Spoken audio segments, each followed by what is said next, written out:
Don't you know there's All the important people are still there. Don't you know, of the 5-player characters, there's only 3 actual main characters. Figure out mix amongst you as the main character. Listen, Fergus is already going to deny dwarven history anyway. Nolgrim was just going to be in the way no matter what. It was either this or we Game of Thrones him later. Dwarven ancestors? What the fuck? I thought we all came from the stone, so that means there is no history of dwarves. Check and mate. Do you see how far over to the right Nolgrim was in the family tree, dude? Yeah. It was easy to prune. Could you imagine Game of Thrones assassinating someone who had no claim to nobility or the throne or anything like that? Yeah, he's like, why are you betraying me? I'm confused. I mean, knowing especially the later seasons of Game of Thrones, I 100% believe that. I saw someone made a great parody about what was going on in the writer rooms of the last Game of Thrones, where it was just a guy doing cocaine. And he's like, it's critically important to me that Daenerys has a Nazi rally. And they're like, I'm sorry, what?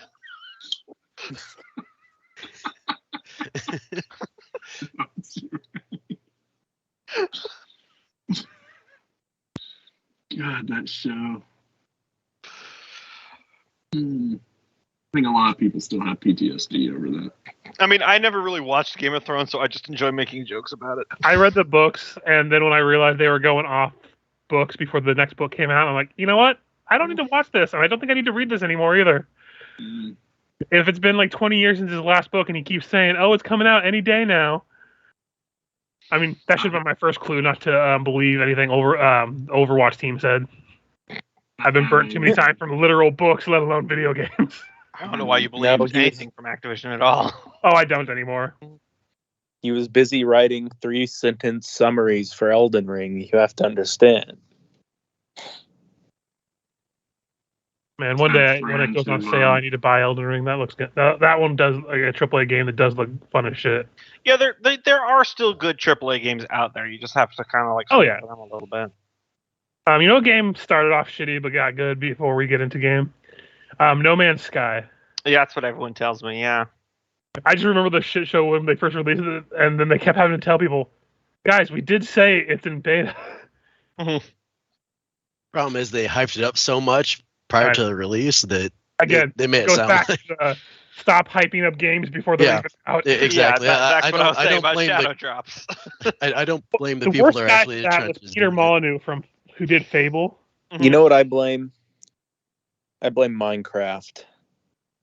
Minecraft was the first big example, I think, of one of these games that came out before it was actually fully released. And then it sold like fucking hotcakes because it was Legos the game. Yeah. I mean, and Minecraft's only excuse was the fact that it came out early because it started out with literally one guy making it. So you don't blame him for not being ultra professional about it. And it was still less buggy than AAA games. I gotta say, the one that kind of... I don't know if... did Stardew Valley come out as a beta or... No, he had fucking finished that game while he was working for another company. Gotcha. He was working for Chucklefish. And he's like, oh, hey, so in my spare time, I made this game. It's done. I'm just going to go ahead and put it out. If you want to buy it, go nuts. And everyone's like, this game is fucking amazing. Let's all buy it right now. Yeah. And then he kept adding more stuff. And even after he said he was done, he keeps coming back and adding random things when he feels like it. Yeah. Well, there's nothing wrong with it. No. Honestly, when he first released it, he could have added nothing more after that, and it would have been a solid game. I do find it funny that Minecraft's appeal eventually did basically become that it was in beta. And so when you actually look at what Minecraft 1.0 was, it was like, it's not really anything major. No, it's pretty bare bones. There's no really substantial difference between this and the last beta.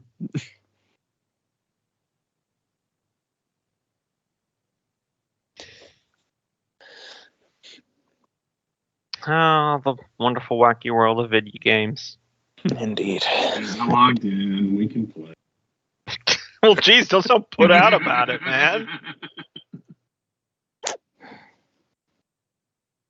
All right, let's bury Melbourne. Listen, I've worked very hard over the last 3 hours to get this ready, and no more time than that. So, That just makes me think of the Scott Pilgrim movie. Do you know how long it took me to put together this team? Like 2 hours. I had to write Yeah. a couple emails. I mean, speaking of media getting done before the final product, the Scott Pilgrim comic was being close to done around the same time that the movie was being released, and it's worth pointing out that They the made guy references to each other. well, the ending was it was a joke because the writer of the comic was part of the writing board for the movie. Mm-hmm. So the director and the writer make jokes constantly about who stole whose ending between the comic and the movie and which one was the canonical one. They still make jokes about that, which I thought was funny. Because they have 2 different endings. But that's a very enjoyable movie. I would recommend anyone who hasn't seen it to watch it. But yeah, I did go and read the comics of that too, and it was good too. But I think I prefer the movie, but that's also probably because I watched it before I read it. Also, I'm spacing on the name of the director, but he has a very kinetic. Yeah, I can't remember his name either, but he always makes movies that flop in theaters Mhm. and then become like pseudo cult classics. Aren't they making a animated TV series? Yeah, they're working on it, I'm told. But there's just so much good Edgar Wright. visual Edgar Wright, thank you. Visual comedy in that. Person comes to the door, his roommate answers the door. She goes, "Is Scott in?" And he goes, "Well, you see," and then you see behind his roommate Scott jumps out a window and you're smash. He goes, "He just stepped out." That's one of my favorite movies. I mean, that's why that Baby Driver movie was so good. He's the one that directed it. Mm-hmm. Also, Hot Fuzz. Yep. Hot Fuzz, Shaun of the Dead, The World's End, that whole trilogy. You know, the good movie. Right.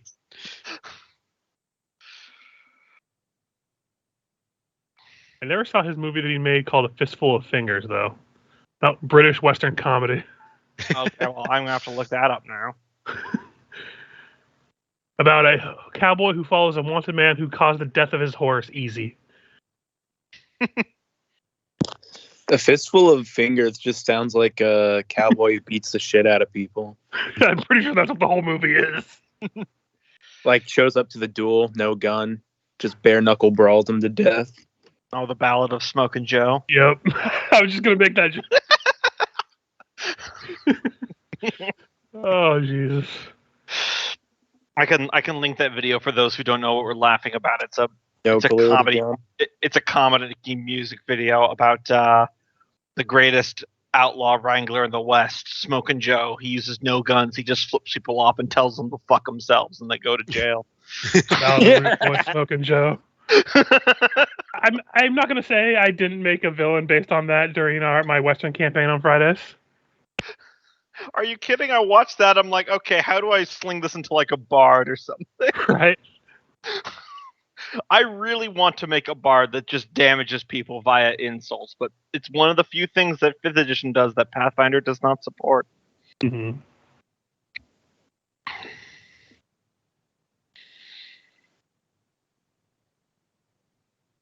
Anyway. There's some weird stuff in Pathfinder. Do you think there'd be an official class or something? There is Sound Striker, but it's so bad. It's like, oh, you can do 1d6 sonic damage for each round of Bardic Inspiration you sacrifice. And you still do it, and they still get a save to nullify it. I'm like, well, that's garbage. It never scales. I'm reading One Piece, so I got the idea for a character who's a cook, right? So, because I think that's an interesting profession. But so I thought, oh, maybe there's an alchemist or something in Pathfinder that implements food into. But no, there's just nothing like that. Oh, it's not food exactly, but gingerbread witch. Yep. I was trying to remember. You can make potion pastries. That's what it's there for. You can also cook people, but mainly potion pastry. No, I was thinking about a guy who likes to barbecue. I mean, you can flavor it that way. I feel like on our group we could do a reflavor and have it work. I made a guy named Cookie one time who had a whole bunch of chef-centric skills. I think he was an oracle. Yeah, I think he was like ogre or an orc or something. Yeah, but his class-wise, a lot of it flavored. Yeah, and you get a gingerbread familiar. You could literally just have a barbecued animal following you around. Yeah. Easy The concept right now is a half-orc named Grillgore. Dude, you have a familiar that's a pig that every time you slice off some ribs, he just grows them back. Oh God! What a cursed existence! I had to remove its tongue because it kept asking people to kill it. But then it grows it back. What sweet hell! Well, it should be pretty That's easy, kinda rough. Michael. Because I just Google imaged orc chef, and there's a lot of options. There is. Or it could be a frog, and you could just chop off his back legs, and they could grow every time. Or just a lizard whose tail you pull off. Just a normal lizard. Can you eat lizard tail, though? What can't you eat? Oh, look, there's a lot of. This one's my favorite of the orc chefs. I just did a quick Google of. Just because it's a World of Warcraft one. Mm-hmm. Oh, yep, I just saw that one.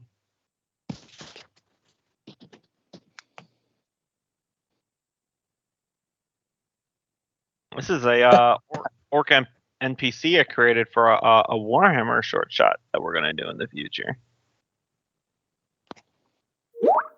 Don't know what happened. There we go.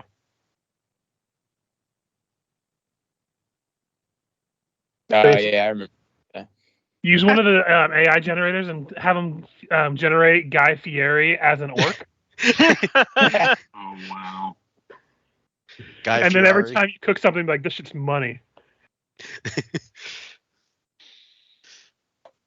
Although that seems more a cope shtick of making characters. Mm-hmm. I can see that. Fury. I just wrote it down.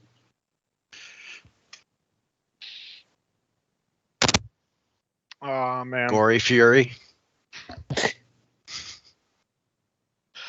Okay, guys, we have to promise that when Kenneth's turn to run the Pathfinder AP comes up, we don't all just make insane people to completely go off the rail on the poor man. I know the temptation. The insane person for the campaign. I know the temptation's strong. I'm looking at maybe like an intelligence-based full caster, so I'll probably make someone with a tether to reality. Listen, I am playing an insane person, but my whole character shtick is, hey, there's something that could cause chaos. I'm going to go and figure out what the fuck it is. So I'm going to take every bait that you put out into us, hook, line, and sinker, okay? How dare you assume that Grillgore would be anything but a fine artisan of fresh meats? It's a very serious matter, Gumbo. Listen, you don't ask where you get the meats. You're just going to get them. Well, that's why they call him Grillgore. He puts gore on the grill. Birth name, Terrence. Full name, Terrence Grillgore. Yeah, my dad, my mom got the name first. Totally gonna get the nickname Terry, or was it Terry Grilly? I don't know. Terry. You lost it halfway through there. yeah, lost it halfway through because I kind of forgot what the last name was. Grillgore? Grillgore, yep. Grillgore. At first, it sounded like it rhymed a bit better in my head, but not so much. Yeah, Terry Grilly. I've had that where I'm like, oh yeah, I'll say this, and then you're like, you know what? That was funnier in my head. Yep, Michael, yep. you can be an orc chef, and then eventually you can get a teamwork feat to get a sous chef that's a goblin that follows you around and chops things up for you. That's a great idea. Yes. Oh man, seriously, this is why, and then we should play because Kenneth's already recording us. This is why we need to do that soulbound game. Is that there is a society of ogres where the priest caste in their society is literally butchery chefs. Is they make stews and that's how they cast magic. They call it gut magic, but the official in-universe time is gastromancy. Is because it uses the digestive farts and burps of you digesting foods as the somatic components for spells.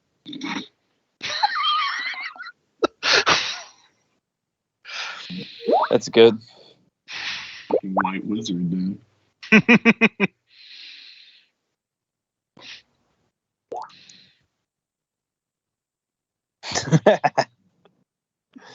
Gosh, People really use a lot of monster chefs, apparently. Yeah, The it's art harder is to find. abundant. It's harder to find non-monster chefs, actually. Anywho, shall we I'm not get sure into what that says about the world, but it? People are horny for something different. Anyway. I mean, it's just horny in general, but... Are we ready to get into the individual. parting of our good friend Nolgrim? Yep. Do we wish to do the recap or the question first? Let's do the recap first. Switch it up. All right. You guys popped out in a sifting mill surrounded by undead. You fought a bunch of undead. You fought a undead in this blackened iron armor that claimed to be of the Dammer Guard, the royal guard of the throne of Dammerhall. His armor made him take an absolutely hell of a beating, and you only managed to defeat him by throwing his ass into lava. Even at that, Thrum still had to hold his head under for it to take effect.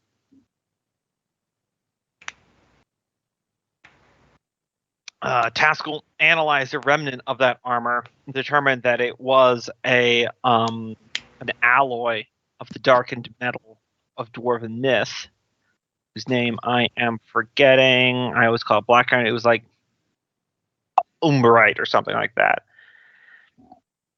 I blame Kenneth. Anyway, We've mostly just been calling it the black iron. Yeah, but it was a black iron alloy. Used a little bit of a small part of it, and then stretched out with the metal to give it a stronger property without being quite pure. Exiting that mill, you were in the second floor of Dammerhall, or technically the third. And you ended up tracking a ghoul who fled the battle to a large smeltery complex, where within you confronted a individual who revealed himself to be King Bendrak Trinehammer, the fourth and last monarch of Dammerhall.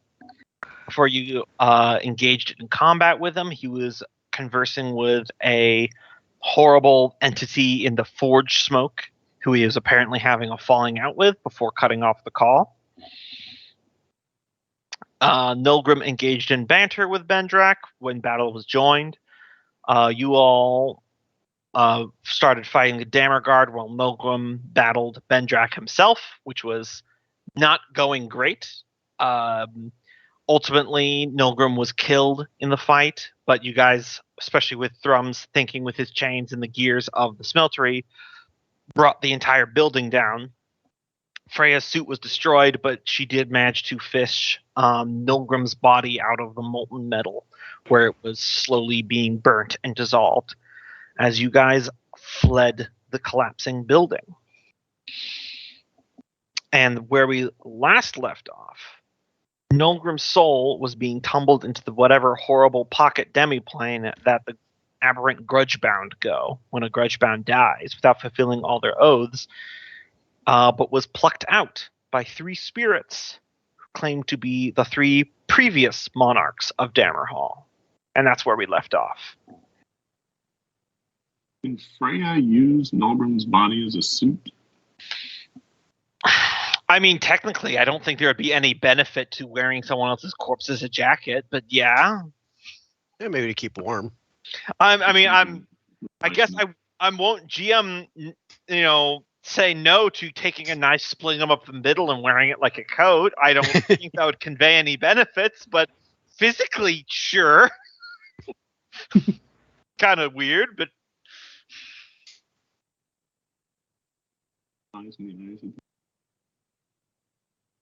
And now for the question for this week.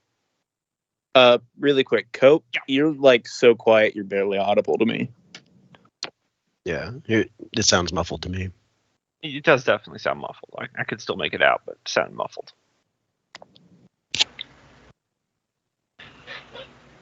Sorry, is that better? A little bit. Still sounds like you're talking from the next room. Yeah, it just sounds like really far away or something. he was in the bathroom the entire time. He just left his headset in the computer room.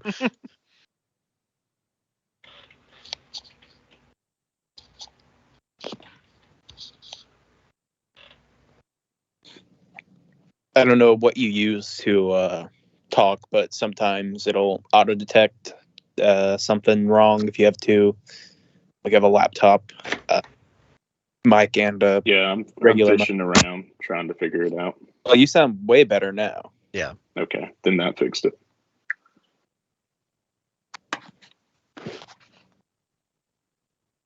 All right, then I think we're ready for the question.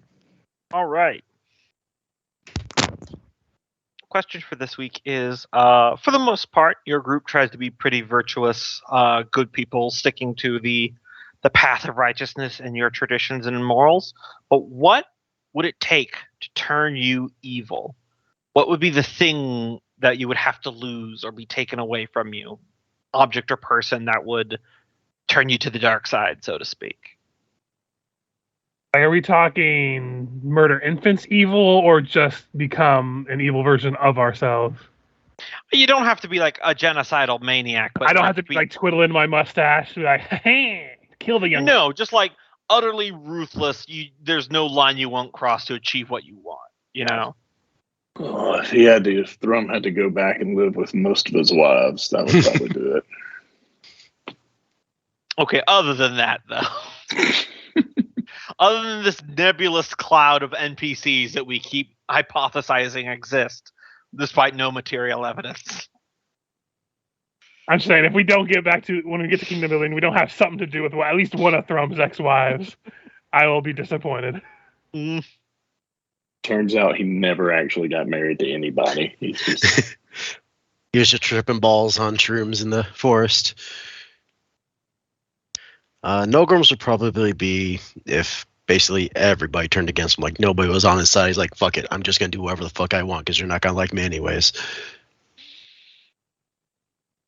And by everyone, you mean in the party, not like everyone on the entire planet. Okay. Well, I guess really basically, if he feels like he's all on his own, just in general, then yeah, he's going to be like, well, fuck it. Morality's out the window because I'm just going to do my own thing.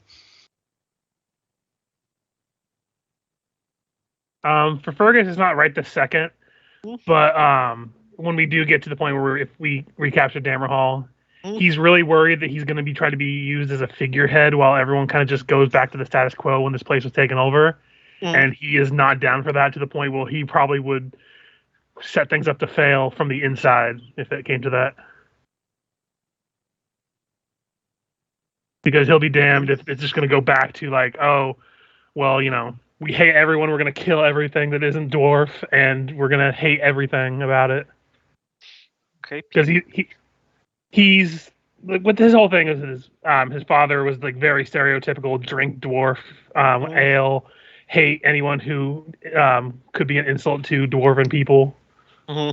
That kind of whole thing, and he had to live with that for, God, imagine living for 30 years and that's what your teenage years are. Yeah. You're gonna really love meeting Clan Oakensunder in the future, I'll tell you that. Oh yeah, Fergus is definitely gonna have some problems. I have listed out some of the dwarven great clans. Clan Oakensunder is that one that when it comes to elves, other dwarves say, hey guys, you're kind of taking it too far. It'll be so nice when we kick them out. All right, that just leaves Taskell, Thrum, and Threa. Threa. God, there's 2 THs in this. You guys, you know who you are. Speak words into my head holes. Notice how he didn't say which head holes. Yeah. I feel the vibrations all the way through the skull. It's fine.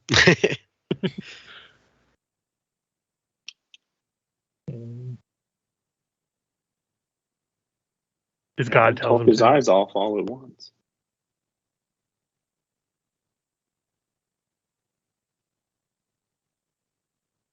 I think if Thrum has convinced himself he's going to go along with his visions, or that whatever Fergus does works, whether he agrees with it or not. But if that vision breaks and suddenly Fergus starts making decisions that just fail miserably, and most of those decisions are against dwarven traditions, then that could really shift him. Final battle: Thrum versus Fergus. So Let's one go. of you is going evil. Let's fucking if go. those decisions don't work, if the decisions work and they end up being for the better, then he's got to swallow his pride and go with. Also, you have to imagine his vision only What lasts God's until I will. sit on the goddamn throne. After that, I mean, no more Well, vision. he's had new visions since getting ordained by the Warder gods. I fully support any sort of inter-PC drama once we get to kingdom building. Kingdom building, it is stupid crazy easy to bring in a new PC if someone dies. So, Yep, politics be shit, man.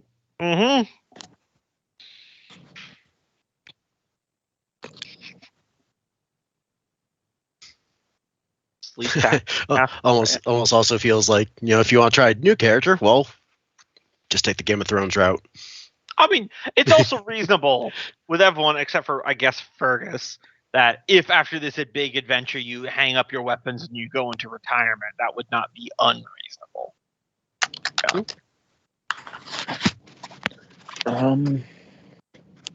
Can you give me the phrasing of the question again? What would turn you evil, essentially? Okay. I'm kind of trying to decide between two things, so. I'm gonna go with vengeance. I think Freya is naturally very oriented around finding the new dwarven homeland, protecting the dwarven people, and if she were put in charge in a situation where maybe the best idea isn't to strike back at full force, that is probably what could lead her down the path of darkness. I guess to clarify my answer a bit more, it's basically, if those that Nolgrim comes to trust pulls a Jigglis, he's gonna burn the motherfucker down. Gotcha. Doesn't matter if it's true or not. You just have to feel that they are. Listen, they can't pull a Jigglis if you break their legs. That would have never happened if we had just strapped him to the mast and not let him move other than driving the boat. Yeah, new party member joins the group. Listen, because of previous stuff, we're gonna have to break your legs to make sure you're loyal. I'm sorry, what?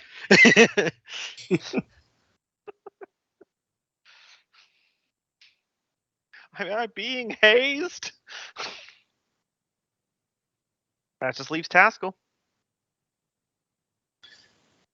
I mean, the easy answer is revenge, because, turning evil is more a question of what would tempt them into crossing the line as a motivation.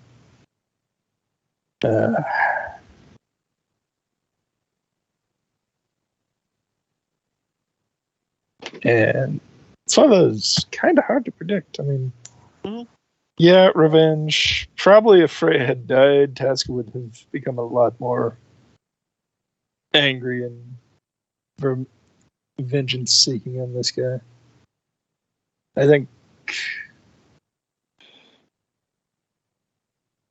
it's one of those things. It's like most of the party is kind of good-natured. So it's like, what would cause them to toss that aside and pursue something regardless of the cost? As the Joker would say, one bad day. I was joking, but probably seriously, if you got a vision from your god that told you to do something that's technically anti to the party and anti to the kingdom, would your character wind up doing that? There's always the chance that it is demons instead of the actual god, but then who knows? Yeah. If Taskell's going with revenge, then I can give my other one if you want, Gombo. Sure. Give me more bullets. The pursuit of knowledge. She could probably get caught up in using something like forbidden magic or forbidden technology to protect Dammerhall or something like that. But ultimately, her goals in that situation, I think, would be to protect Dammerhall, to protect her family, something like that. Right. Yeah. Yeah, it's my mind keeps going back to it's either Wakfu or Doofus, the villain from that. Oh yeah. The first one. Yeah, I believe The so. Zellor. I haven't Yeah. actually watched him, but I know the one masked dude's goal is to wind back time for reasons. Oh my God, that is such a. I actually have watched that. That is such the most tragic villain thing I've ever seen. Essentially, he finds a magical cube that's like got like that one ring thing going on with it, and he was like a loving family man, but then he became obsessed with the cube. Literally, and it extended his life until his family had died of disease, and he didn't notice for like 20 years. Until he realized, he goes, "Oh shit, what have I done? I need to get my family back." And the cube whispered to him, "It's like, if you feed me enough magical energy, I can turn back time. You can go back in time, and you can be with your family again." So he starts this entire like world-crushing quest to go around siphoning up all the magic in the world to shove into this cube to go back in time. And everyone's all like, "Why are you killing all of us?" And he's like, "Hey, it's no problem. I'm going to go back in time and none of this will have ever happened. So any action I do is justified because I'll just undo it. It's fine." And in the final battle, he actually does win, and he does wind back time 10 seconds. All of the destruction and death, and he got 10 seconds back in time. And he was left with the crushing morality of what he has done. I'm like, oh my God. Wow. That was That's a French awesome. children's show, by the way. They go hard in France. Jeez, yeah. I they mean, do. I've seen their protests. Yeah, if you're interested. So that's why Netflix. they're all fucking up their government all the time. No. They're fucking with us somehow. It's like that show. Yeah, I'd highly recommend that show if you haven't watched it on Netflix, because it starts out feeling like a really like a little kid version of Dragon Ball, and then like around like episode 6, it weirdly shifts in the high gear when a dragon punches a man through a mountain. And you're like, oh, holy shit! And then it's all crazy awesome from there. What's it called? Wakfu. Wakfu. Okay. Making a note. Heck, food. It's hella wacky. You said Netflix? Yeah, last I checked. Yeah, I'll have to check that out. That's incredible. Yeah. But that was just the villain of the first season, by the way. It was so heartbreaking at the end when you realize all that stuff, and he realized it too. I hate that. And Just I hate that. I love that. Yeah, the death and destruction he had wrought, and he's like, "Oh no, what have I done?" And it's completely understandable from his point of view, because with what he knew, he's kind of right. Yeah, if it had worked as he planned, he was like, "It's no problem. I'm just going to wind back time, and it's all going to be fine. None of this will have ever happened. I'll just go back in time, throw the cube in the dumpster, and we're good. Everyone's happy."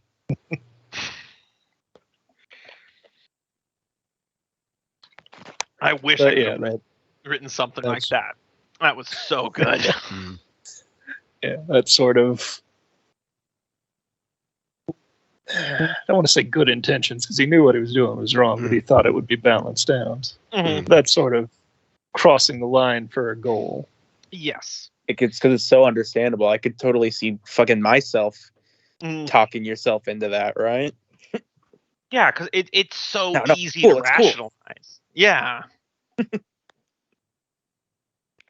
Even, I mean, I guess to some point, even, I mean, it depends on if you value things like pain and suffering as just experiences as something to weigh in, because I guess then you're still putting pain and suffering onto others through your actions, even if it is all eventually going to be wiped away or reset. So.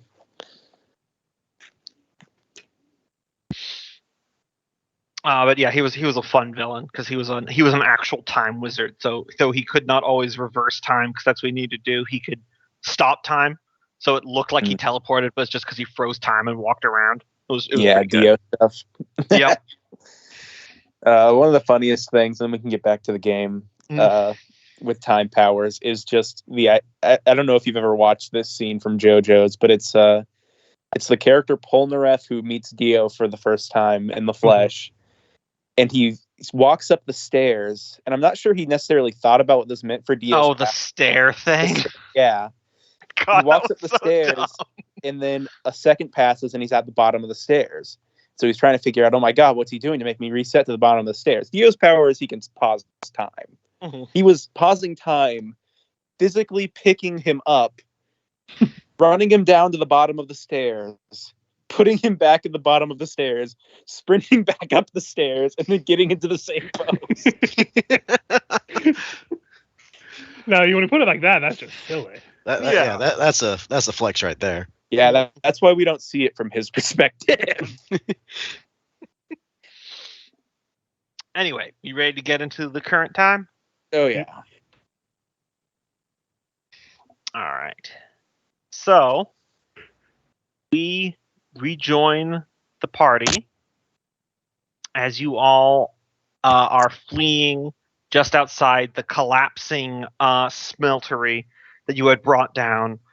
In the mix of this horrible miasmic smog, there's the sound of clattering metal and exploding pipes as the entire building comes crashing down, oozing molten metal that you have to outpace. You're all still pretty beaten up from the fight. Freya is carrying Milgrim's very severely burnt body. It is Anakin from episode 3. He's only got one intact arm, which is still just narrowly holding on to his weapon. His magical items are still intact because he was only in the molten metal for 3 rounds. That's not enough to destroy a magic item. But his legs and arms are fully gone. Most of his face is burnt off with only just one intact eye and jaw. Gnarly. Mm-hmm. Also, Freya lost her suit too, didn't she? Yep. So she's just running, carrying. Never should have attacked without the high ground. Thinking on we were it, at a high ground. with all the encounters with lava in the past, I feel like this was just a natural end for him. It was To be foreshadowing fair, the entire it was way. the sword that killed you. Yeah, The lava yeah. you just fell into. Right. Yeah, the lava is very much the cherry on top. Let's just bookmark this lava sandwich. The ancient mortal enemy of Nolgrim came back to Right. bite him in the ass at the end. As the sound of clattering metal and the glow of the molten metal running out, you'll have to take a moment to stop your breath as you get clear of the wreckage, and you have a moment to take stock along with your four companions. Nolgrim is fully straight up dead, and you don't have a mountain heart. How's everyone doing about that? Not great. Fergus is probably doing that thing where he's not really sure what to say, so he's just probably not saying anything. Yeah. Awkward silence in the air. Mm-hmm.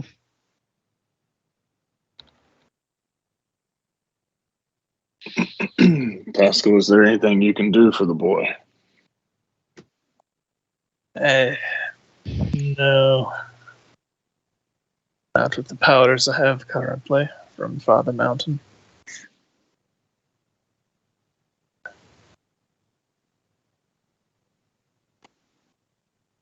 And Freya, you're the one that hauled him out of the metal and carried him. How are you doing?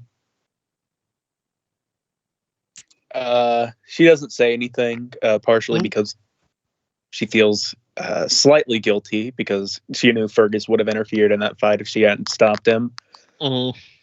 Oh yeah, Fergus is thinking that, but he's not saying anything right now. Mm-hmm. Wound too fresh and all.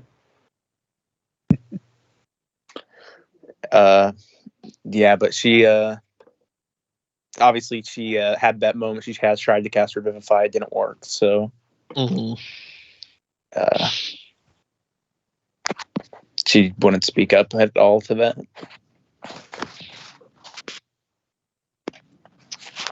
Yeah, Miku and Ignis are looking at the body too. Ivy puts a hand on Freya's shoulder, who's right there holding Nilgrim's body. Iago is the only one that seems to be keeping his head on the swivel about the environment. And he looks up and he says in common, I can't read Dwarven. Does this mean anything to you? And he points straight up, and written in the darkness of, not quite the sky, but close to the ceiling of the cavern of this level of Dammerhall, you guys see 10 Dwarven words written out, kind of like an underground version of the spell Skywrite. So it's just big words hanging in the sky for everyone to see, but it's on fire, so it's visible in the darkness. It says, enemies within Dammerhall, kill on sight, intact bodies not required. Put that in the chat for you to see as well.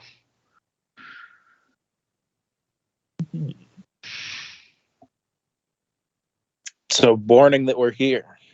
And they probably Have a way heard to this find machine. out where that bastard went.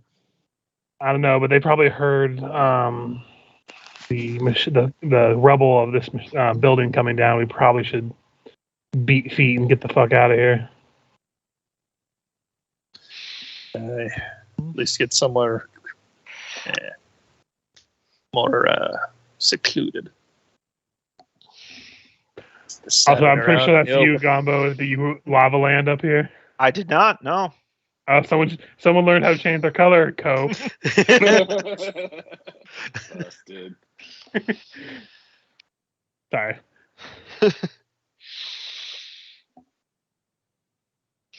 But yeah, I imagine we have like extra sleeping bags or something in the bag of holding. Wrap up Nolgrim's body as we probably carry him out of here. Yeah, as you guys are wrapping him up in the excess bedroll, you find that this smog that you're in the middle of begins dissipating now that the smeltery is not constantly outputting it.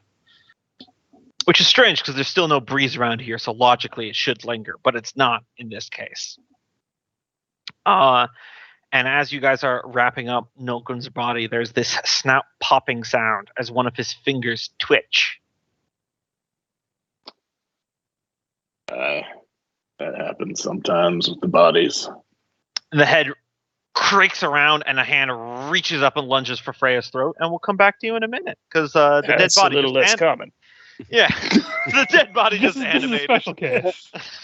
Aye, that happens sometimes with the body. Yeah, that's just gas leaving it. It's trying to strangle me. It'll pass. That's just rigor It's mortis. eating my esophagus. Aye, they do that from time to time. Yeah, the body just naturally, gets rigid from rigor mortis. So Very common. Right, I'll embarrass myself last time. I'm going to actually open up the dock this time. As we are going to cut from the darkness and the fire of an industrialized Dammerhall to a realm completely different. Covered in a silvery light as clouds of glitter pass by on a infinitely flat surface of not quite reflective silver, but it almost looks like still water. As we see the spirit of Nolgrim in the presence of 3 other spirits. That of King Durin Trinehammer, the first king of Dammerhall, Queen Strega Trinehammer, the second monarch and queen of Dammerhall, and Fathrun Trinehammer, the third ruler of Dammerhall, who had just pulled Nolgrim out of purgatory, essentially. And Durin had just pulled you back up to your feet and said, we have problems. Yeah, that's an understatement. I mean, this is not at all what I was anticipated in reaching Dammerhall, or how I'd end up. Well, Fathrun speaks up and he goes, hey, Granddad, maybe not get straight to business and explain stuff to the poor lad first. And he turns to you. Okay, so, I'm sorry, what was your name? We don't actually know your name. Nolgrim. No, No Glimmernick. great. You're dead. Not Clearly. Some people don't always get that. I feel like the mounds of clamoring spirits is a pretty good indicator, but fair enough. Strega Trinehammer Space goes, would have been better than going onto the actual halls at the moment. What do you mean? Well, I guess first off, I'm curious how you are able to spare me the fate of what I assume every other grudge blade that came before me, or at least for a time being. I don't know what's ahead of what you have in store for me, but either way, I appreciate this reprieve. Strega's still talking. We are still connected to Dammerhall somewhat, and you're connected to the spirit of all fallen dwarves, the ancestors.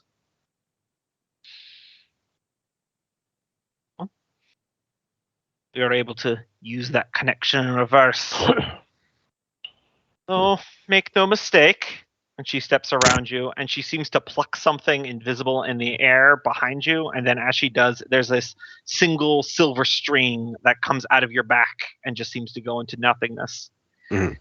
You're still connected to that place. Mm. If you get too disrupted, you're going back. And there's no chances that we will be around to pull you out again. Yeah. That's very good to know, and again, I appreciate the reprieve, and hopefully I could find a way to undo my current state that doesn't take me back there, so I have a chance to fulfill my obligation. Durin speaks again. One thing at a time, lad. Of First course. things first, me great-grandson needs to be stopped. Yeah, what can you tell me of that? Because of all the atrocities we envisioned with what was waiting us here at the end of our journey, a betrayal is not one of them from one of the last king of Dammerhall. Everyone's faces grow dark for a moment.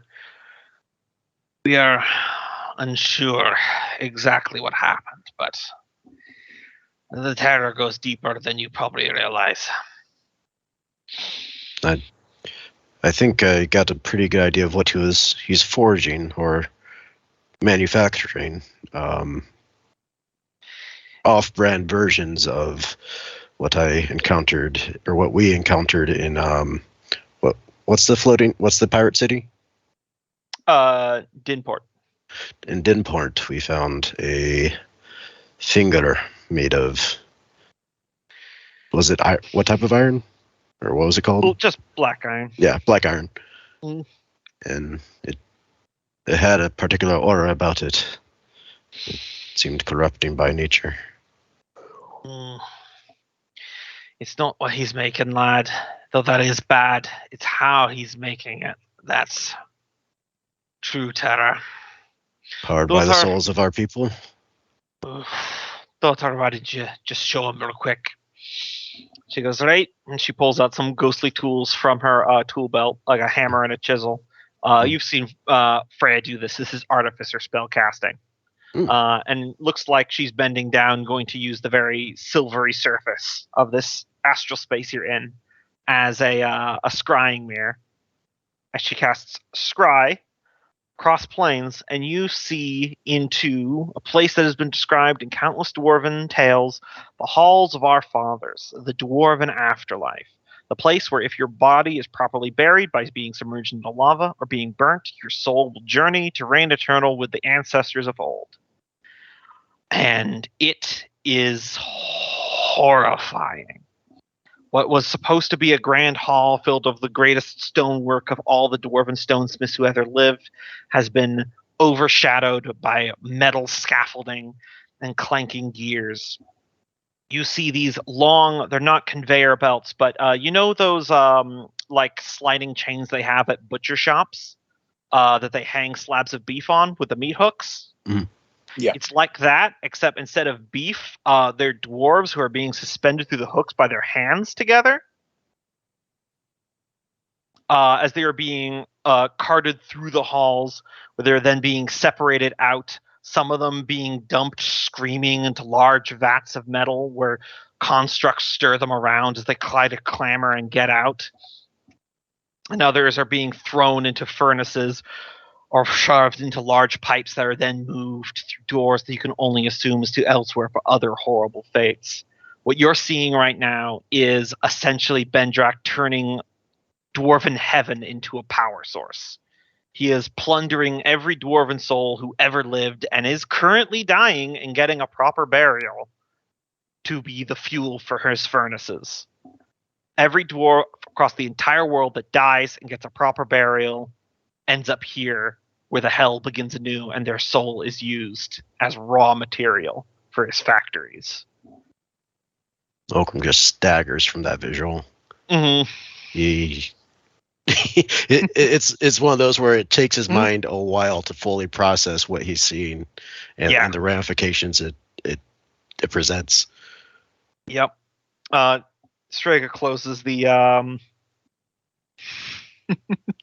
yeah. Yeah, it was so close. If they had given Fergus a proper burial instead of using the stone, he would have gone there, and that would have been his fate. Note to self. No. Yeah. Strega closes the scrying, and Fathroon speaks again in a soft voice. His face downcast. You can kind of tell he's a portly dwarf that's usually used to being jovial, but he looks quite sullen at the moment. He goes, the reason why the ancestors have not been speaking to their living kin is not because they've been disappointed or distant because of the fall of Dammerhall. It's because of that. They're being taken and being used. Oh, this changes everything. Well, not necessarily everything. Our goal is still our goal, but now it has a whole new weight to it that we cannot fail. Striga speaks in. Hey, evil is too soft of a word for what Bendrak has become. Which you see Fathroon wince a little bit but not say anything, because if you remember correctly, Bendrak is Fathroon's son. Yeah, because that's how bloodlines work. Yeah. The way he was talking about it, it sounds like he's under the impression that he's doing right, that he's doing what's needed for the sake of power, of protecting. I don't know. It's a righteous fervor about him. How do we know how he came to find this being a thing? Is there a corrupting element, or? Fathroon speaks again. I don't know. He was such a different lad. He seemed so disinterested in the throne. Not that I blame him. I got around as a dwarf when I was a princeling, but It almost seems a rite of passage, being honest, for all I've seen with the current heir. He spent more time out of the city on adventures with his friends than he did preparing to be a prince. Even after I passed on, he kept on doing that. And then something just changed. Our interactions with the material plane are so limited here. If there was any way to know, it'd be within Dammerhall. Durna speaks again.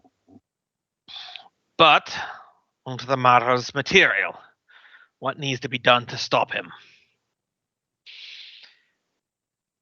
You and your companions have not seen yet. But Bendrak has access to a weapon.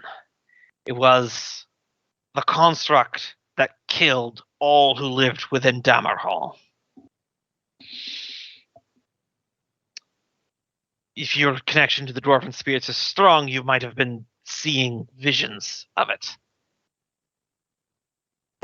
I've been seeing visions, but I couldn't interpret what exactly it was. But yeah, it was horrifying.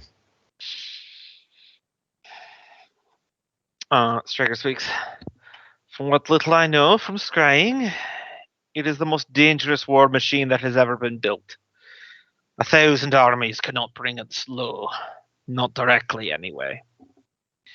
And, most likely, Bendrak has worked with the runework to connect it into his crown. The crown that I had created to allow the monarch of Dammerhall to exert telepathic control over all Dammerhall constructs. Likely how he's going to control the army that he's building. During speaks again. Know this, Nogram. So long as Bendrak has control of that war machine, there is no way that you'll be able to stop him. He toyed with you when you fought before, but he can summon it to himself. And there will be no winning in that fight. So target the machine first. Is it with him at all times, or is it just somewhere and at his beck and call should he need it? I guess the question is, how big is the machine?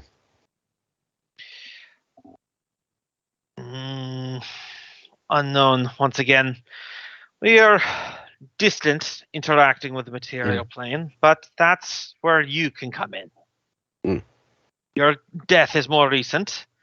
You should be able to go back, a kind of hunting, if you will. Oh, I could work with that. I think. Well, If you, I guess that depends, because I've seen my share of dwarves coming back in the form of those grudge-born beings. Of course, the spirits that are constantly in my vision, and those that emerge from slain. Well, we don't know how to necessarily interact with grudge blades. None of us are one, but this is still Durin speaking. It may be possible to lead your companions to a place where we can more easily converse with them. Okay. Striga speaks again and says, within Dammerhall, not too far from where ye perished, there is the great Golem Foundry, the masterwork of my life. It is a place I have a strong connection to. If you travel there, I should be able to manifest and talk with others more freely. Additionally, it'd be an excellent place to stock up on any weapons or provisions you might need. If Bendrak constructed his ultimate war machine back when Dammerhall was populated, it would have been made there. Which means if there was any way to know how to defeat it, it would also be there. Well, all good that that's conveniently located in one area. We've never been to Dammerhall before, so where could we find that? You don't have to look around. Tunnels have changed from my time. When I ruled Dammerhall, the only thing on the level in which you perished was the Golem Foundry. Okay. Yeah. I could work with that.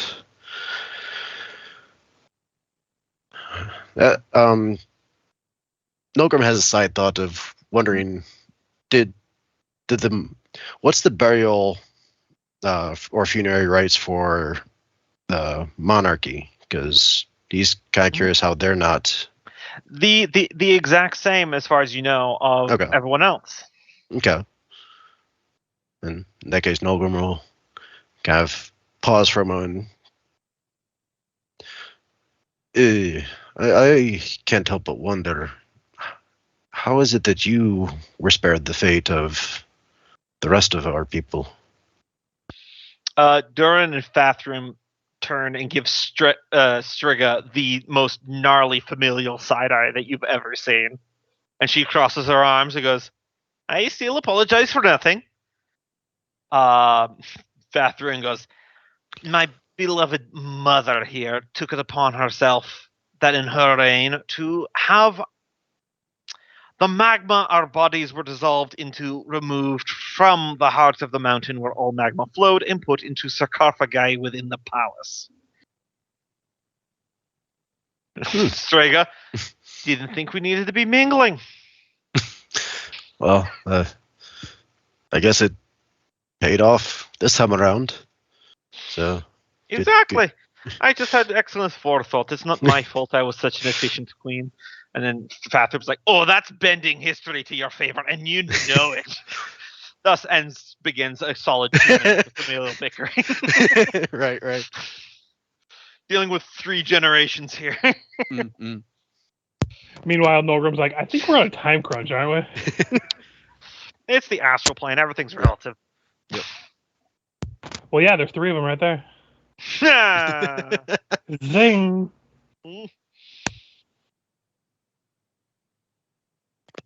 Right. I have a question, Richard. Was that a dad joke? Probably. Right. As much as we'd like to fill you in on all the details here, generally speaking, probably best to be getting back to them. Yeah. I imagine they're gonna scatter soon, so better get there sooner and guide them to the foundry so that we could all speak. Aye. Also, the longer you're here, the harder it will be to return to the material plane.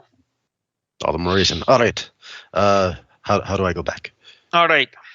Bathroom says, and the youngest, so I have the most experience in this. All right, so squat down like this, clench your butt cheeks, clench your fists, close your eyes, and focus really hard on the thing that you have the strongest emotional connection to.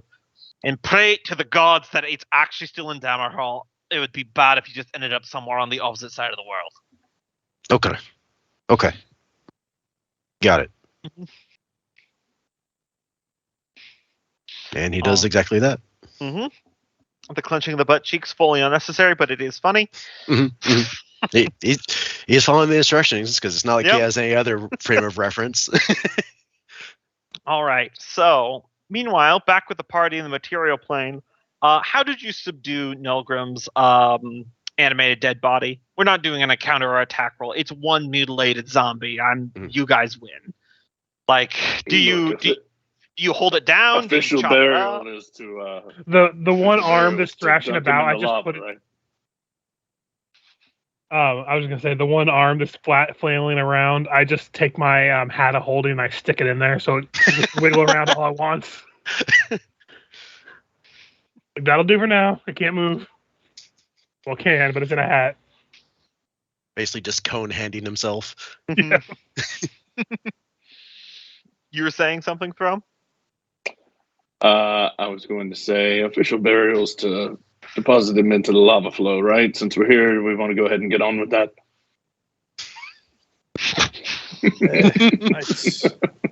Might be a good thing if his body's going to attack us.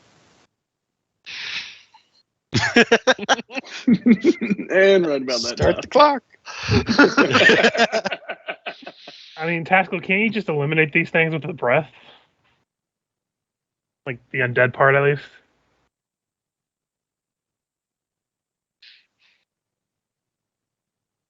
Mechanically. I think you might be out of channels. Yeah. Yeah. Fergus doesn't know shit. I've tapped into that too much today.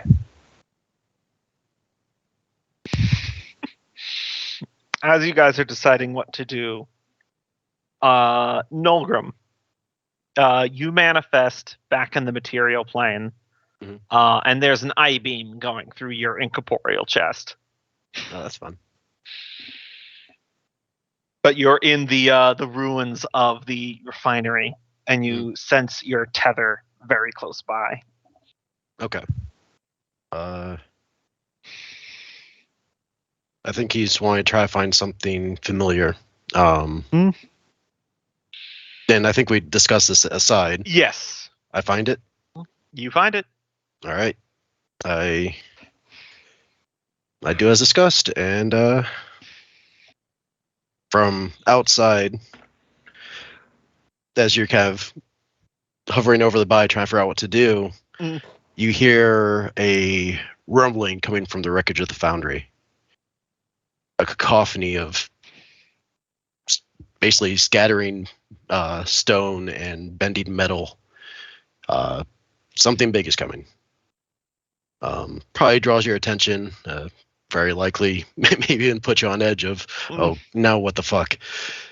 And in one final impact, a small avalanche from the face of the rubble explodes out, and you see a glowing figure, a familiar one. It's Freya's suit of armor, or her mechanical suit, still glowing that radiant heat of having been immersed in metal. You know, you could, even from afar, you see the heat just bellowing off it, you know, and it starts walking towards you.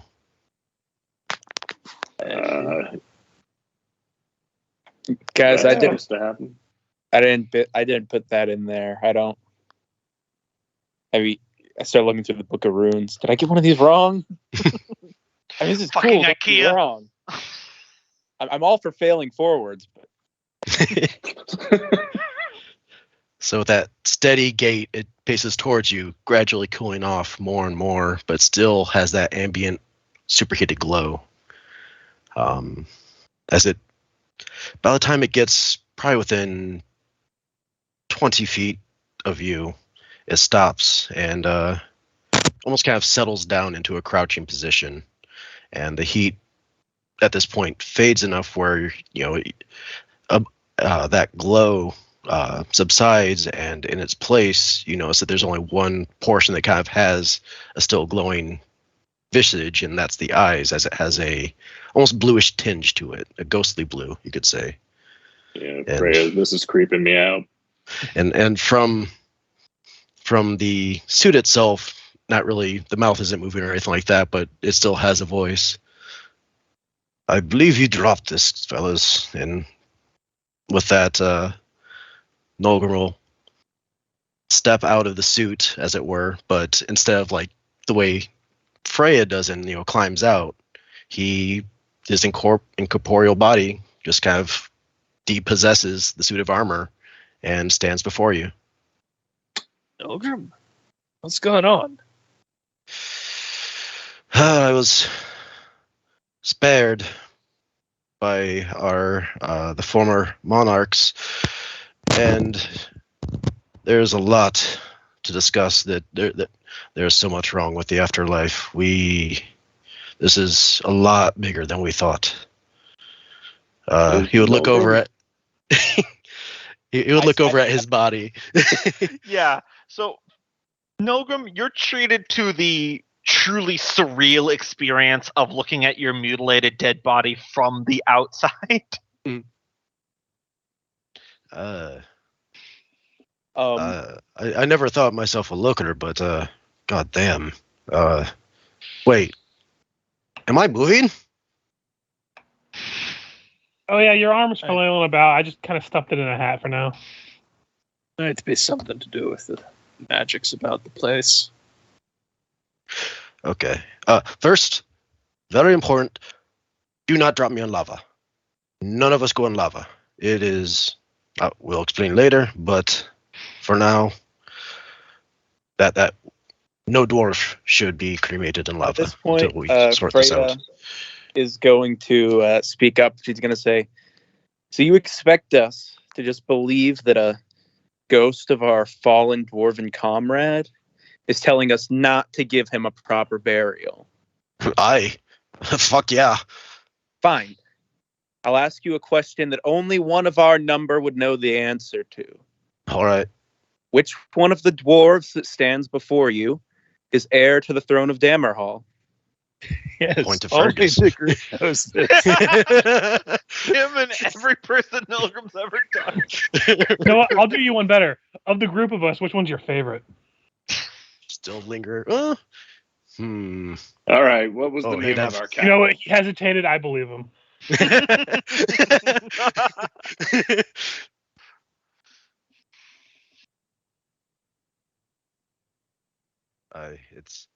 It's bad. Also, I'm starting to realize a trend here. Why the fuck won't the dead leave us the fuck alone? I'm talking about the undead, the actual dead. You're cool, Nolgrim. You just died. I'll give you a pass. But in general, come on, man. I get it. I'm on a probationary period at this point. Totally cool. Ivy, dark.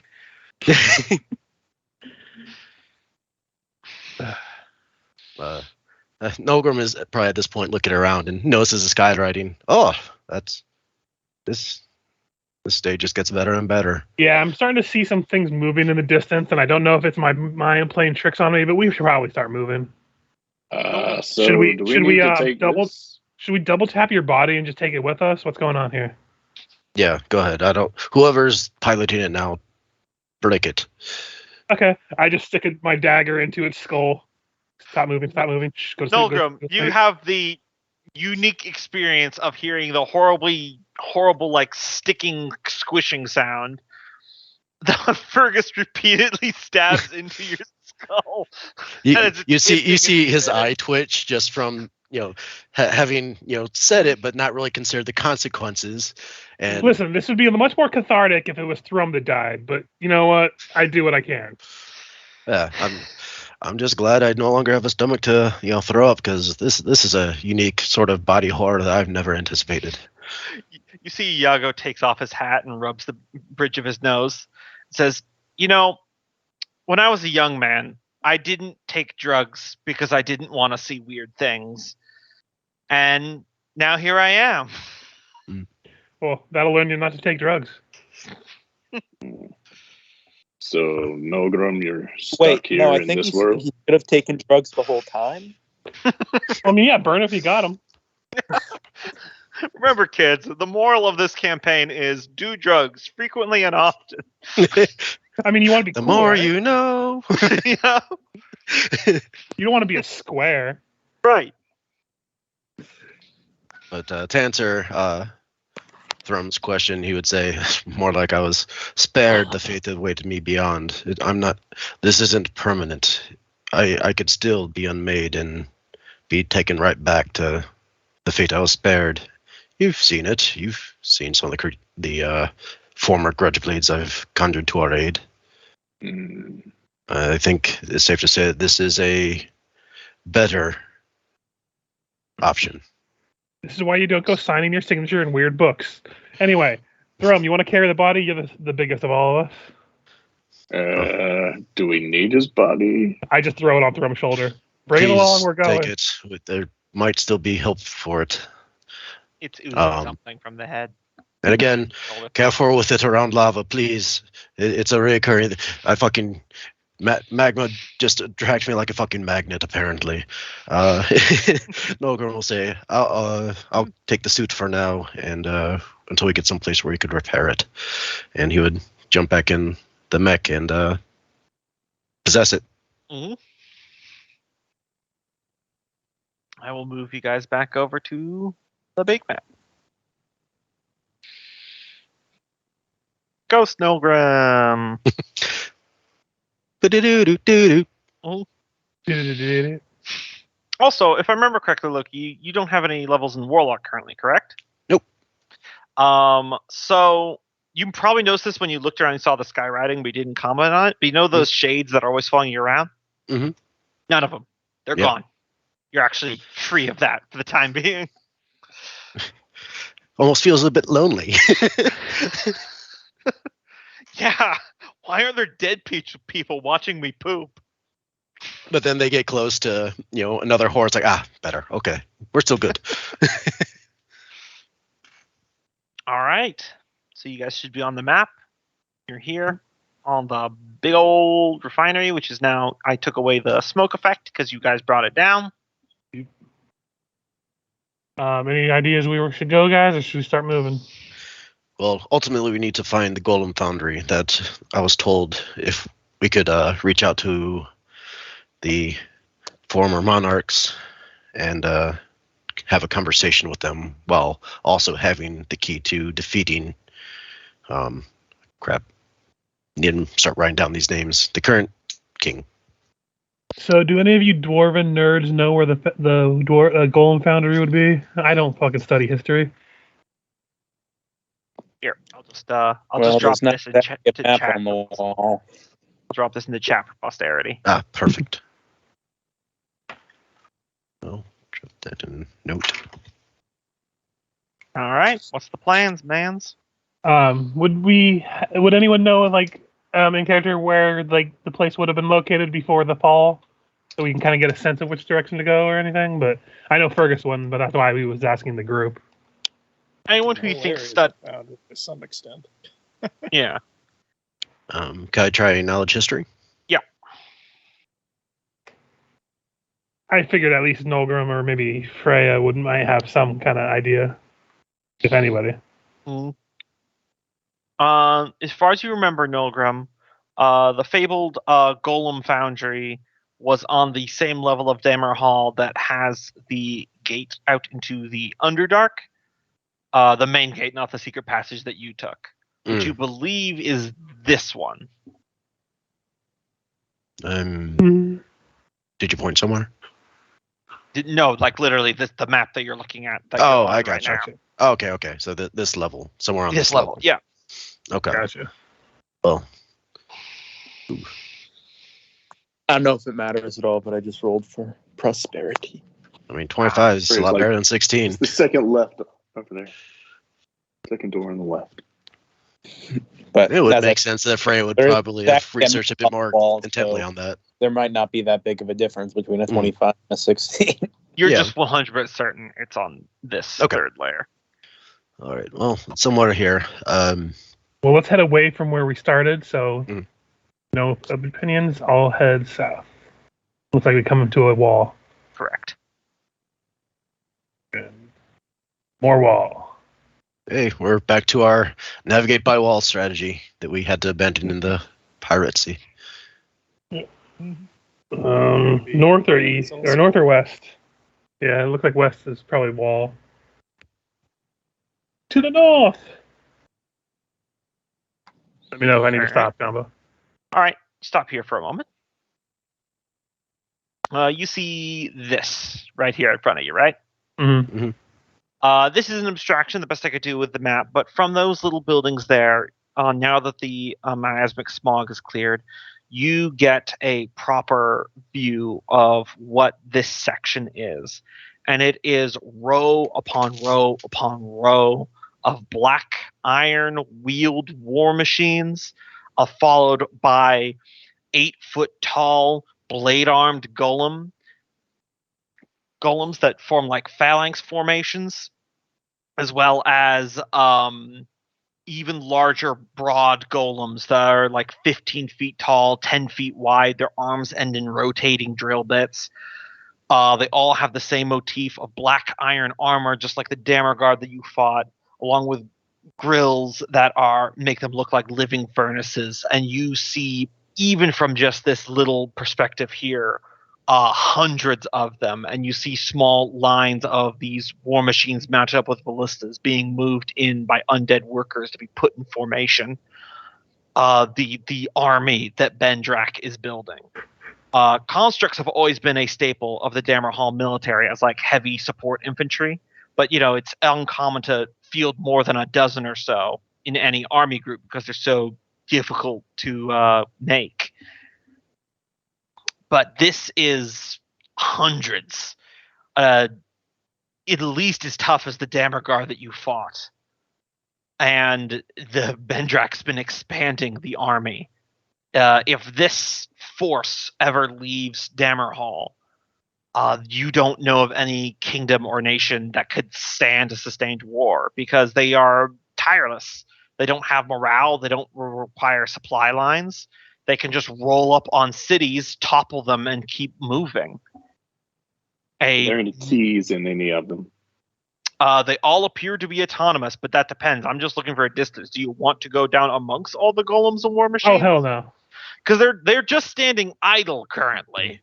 But So, we could found drive the us out goal. of Well, you here know in they one of say those. about idle hands.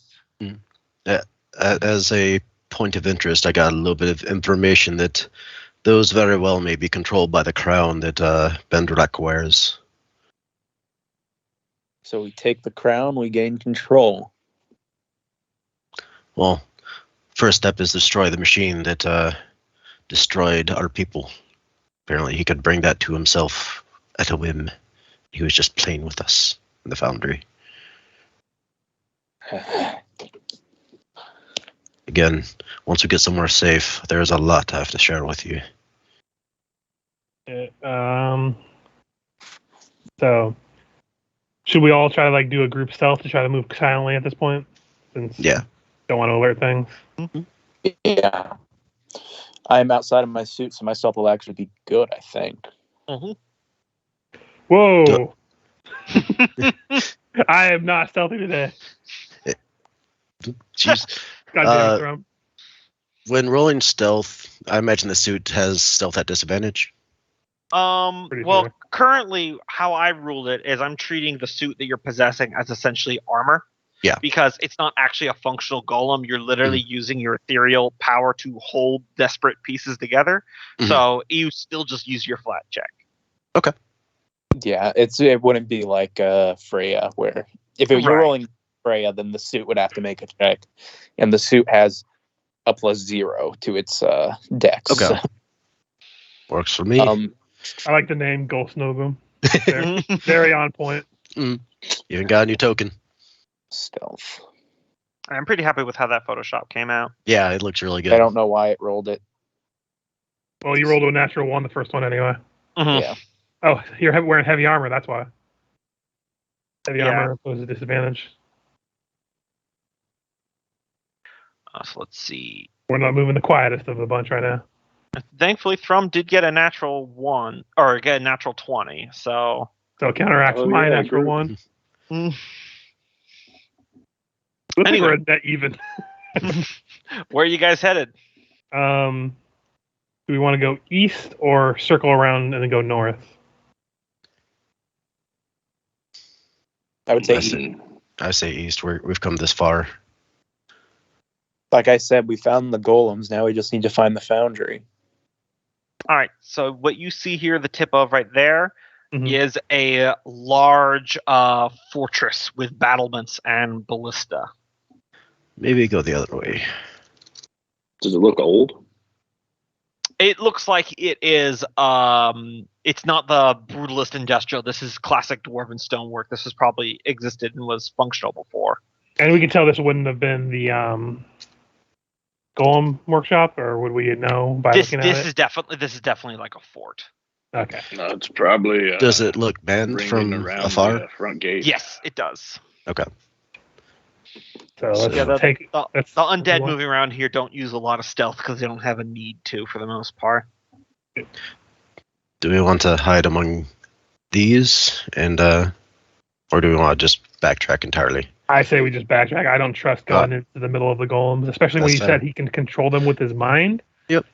But if he knew where we were, Yeah, but the closer we are, the worse probably Yeah. situation. that's better.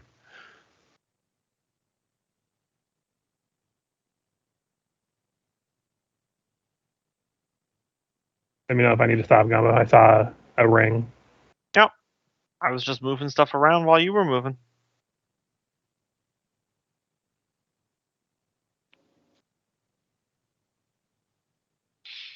Is this like a show car or something? What's the head of me? Those are like lifts up and down to different. Or that I believe actually. Hold on, let me check the map here. No, that connects to. Those are just like elevators to some elevated positions where they were clearing out the mining in these upper pillars. Gotcha. And seeing as we probably would see some movement in the distance, Mm-hmm. it's gonna head wide.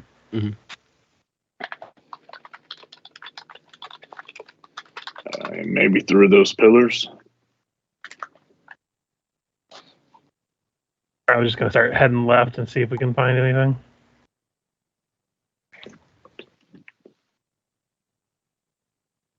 Heading through a dilapidated building area. If you could just pause for a moment. Yep. You're going through an actual like residential area now. Do Okay. you just move through the streets, or do you actually take any peek inside? Oh, sorry, I didn't see that this was like a.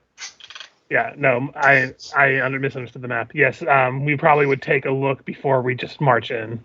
Yeah. Is it old dwarven buildings? Yes, these are original dwarven buildings. Anyone who wants to can give me an investigation as you look around. I'll hit that button.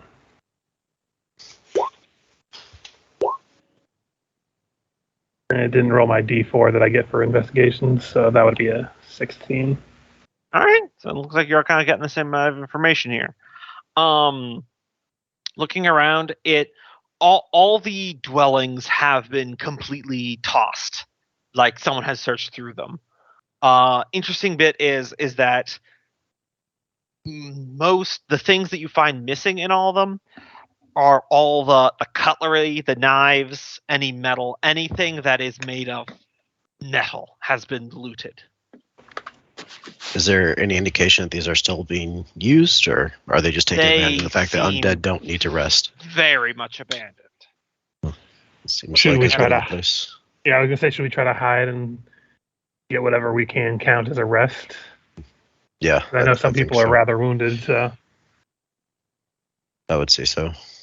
Yeah, maybe one with multiple stories. We could go up into the top floor. Yeah, most of these are just low one-story houses because this isn't the upper parts. It's a little more affluent. Mhm.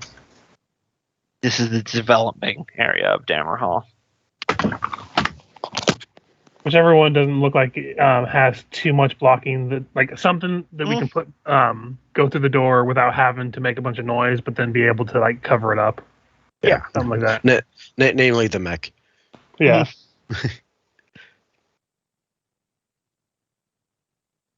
Yep. So are you taking a short rest or a long rest? I guess that's the question. We probably a few people in this party probably need a long rest at this point. Yeah, I think we're in long rest territory.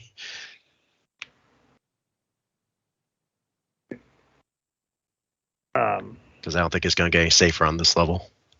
Maybe we could help each other do a survival to try and hide our tracks and make it look like it was when we walked up. Yeah, you can have one person be a designated track hider, and someone else can give the help action. What's yours at? Mine's a +6. Yeah, I'll help you. Mine's a 5. Okay, so advantage 19 to try to cover our tracks and hide the fact that we're living in this place for a second. All right. And there is something I want to do as we take a long rest, but I wanted to run it by you first. Sure. So Fergus is in that state of mind where like we need to do something about those metal fucks that seem to be impervious. And I'm pretty sure we took a piece of one of their armor to examine. Yes, you took like an arm section. So I want to basically, because I don't need a long rest per se, other than to avoid exhaustion. Fergus is basically going to run the gambit of taking the least amount of rest to not be exhausted for the next day, but up long enough to try to do some examination on this thing because he wants to try to develop some kind of chemical with what he has available. Right. Last could, session you ran through the basics with your alchemy. Yeah, I did like a cursory glance, but he wants to do a more involved check to see if he might be able to develop something in a longer time frame to deal with these fucks. Okay. So he's like running that gambit, like staying up later than he probably should, but not enough to where he's going to hinder the party the next day. So I would, if I could, forego the option of taking the long rest, but still be able to make some kind of check for that. Sure. That would be an intelligence alchemy tools. I have a feeling that'd be the best one. Ooh, 12. Yeah, nothing forthcoming yet. You make a little bit of progress with. Would it be possible for me to? No, sorry, no. I got gem cutters. I thought I had alchemy. Never mind. Continue. Yeah, I think Freya had alchemy, but I think I'm the only other one. It's like a little bit of acid does make a small amount, but then the metal kind of regenerates itself. So you feel like that's like a starting point, but that's about as all you can get. Yeah, something to keep in mind. But I figure like that's what he would be doing in this time because he's like, we need to figure out something to get through these guys. So that's all I would do during the night, other than taking my turn for watch and all of that. Well, before we go for a watch, I think once we get settled in, Nolgrim will want to brief everybody on what's going on so that we could have the night to ponder it. Yeah, as we get settled in, I think Nolgrim will kind of set the armor or set the mech so its back is basically to the door and obscuring the entire door frame, basically as a slide a boulder in front of our only way, or the only way they could come in unless there's windows. And then pop out of it. So I did meet the kings and queen of the past. Simply put, all the undead dwarves you see on this plane, they're the lucky ones. The ones that did not get the Father's blessing and return to the earth via magma. All those spirits are being used to power these infernal machines. They are the souls of all the ancient dwarves, or even just that recently passed, have become fuel materials. He's doing to the souls of our dead to what he's doing to our kingdom. And he would kind of describe everything that he basically his entire afterlife sequence there.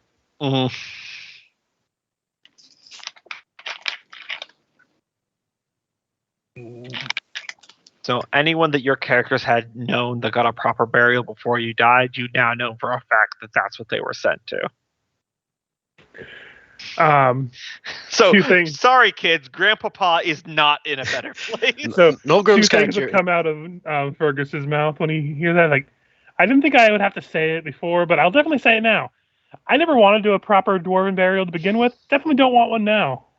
So funny you should bring that up, because the reason why let me scroll up, why the kings and queen were not among them is because Rega actually extracted the magma of their burials and locked them in sarcophagi.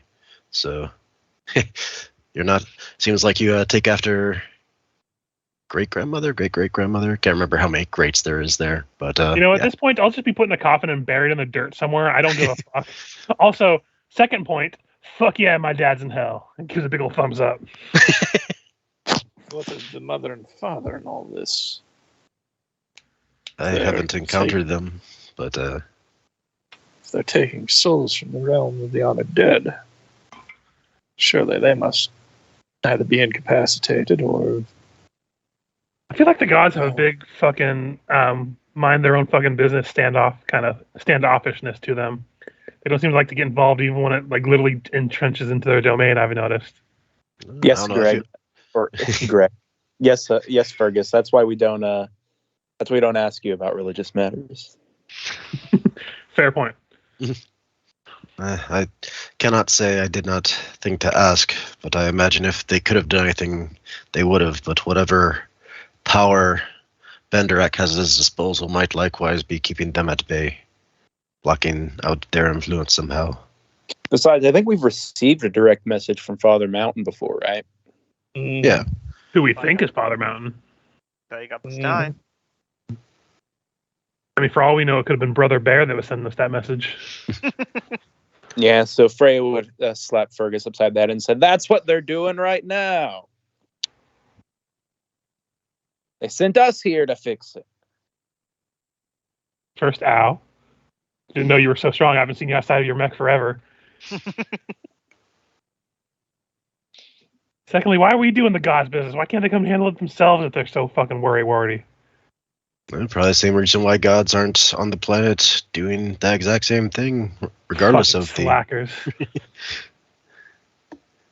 Nolgrim would have been kind of keeping an eye on Taskill as he was kind of describing what was going on in Dwarven Afterlife, and just kind of wanting to read him. And I imagine he's not happy about it, but he's kind of curious about to what degree, because this is about as blasphemic as it could possibly get. Barely contained rage. If true, then it's all the more reason we need to stop this mad dwarf king. If not true, well, that's something further to sort out afterwards. But either way, it makes what's going on here even fucking worse. So, out of curiosity, trying to make sure I'm not confusing or player knowledge with character knowledge. Did we ever find out the lore behind that black iron material? Yeah, like I said, when I did the readout, I meant to explain that back when we were in.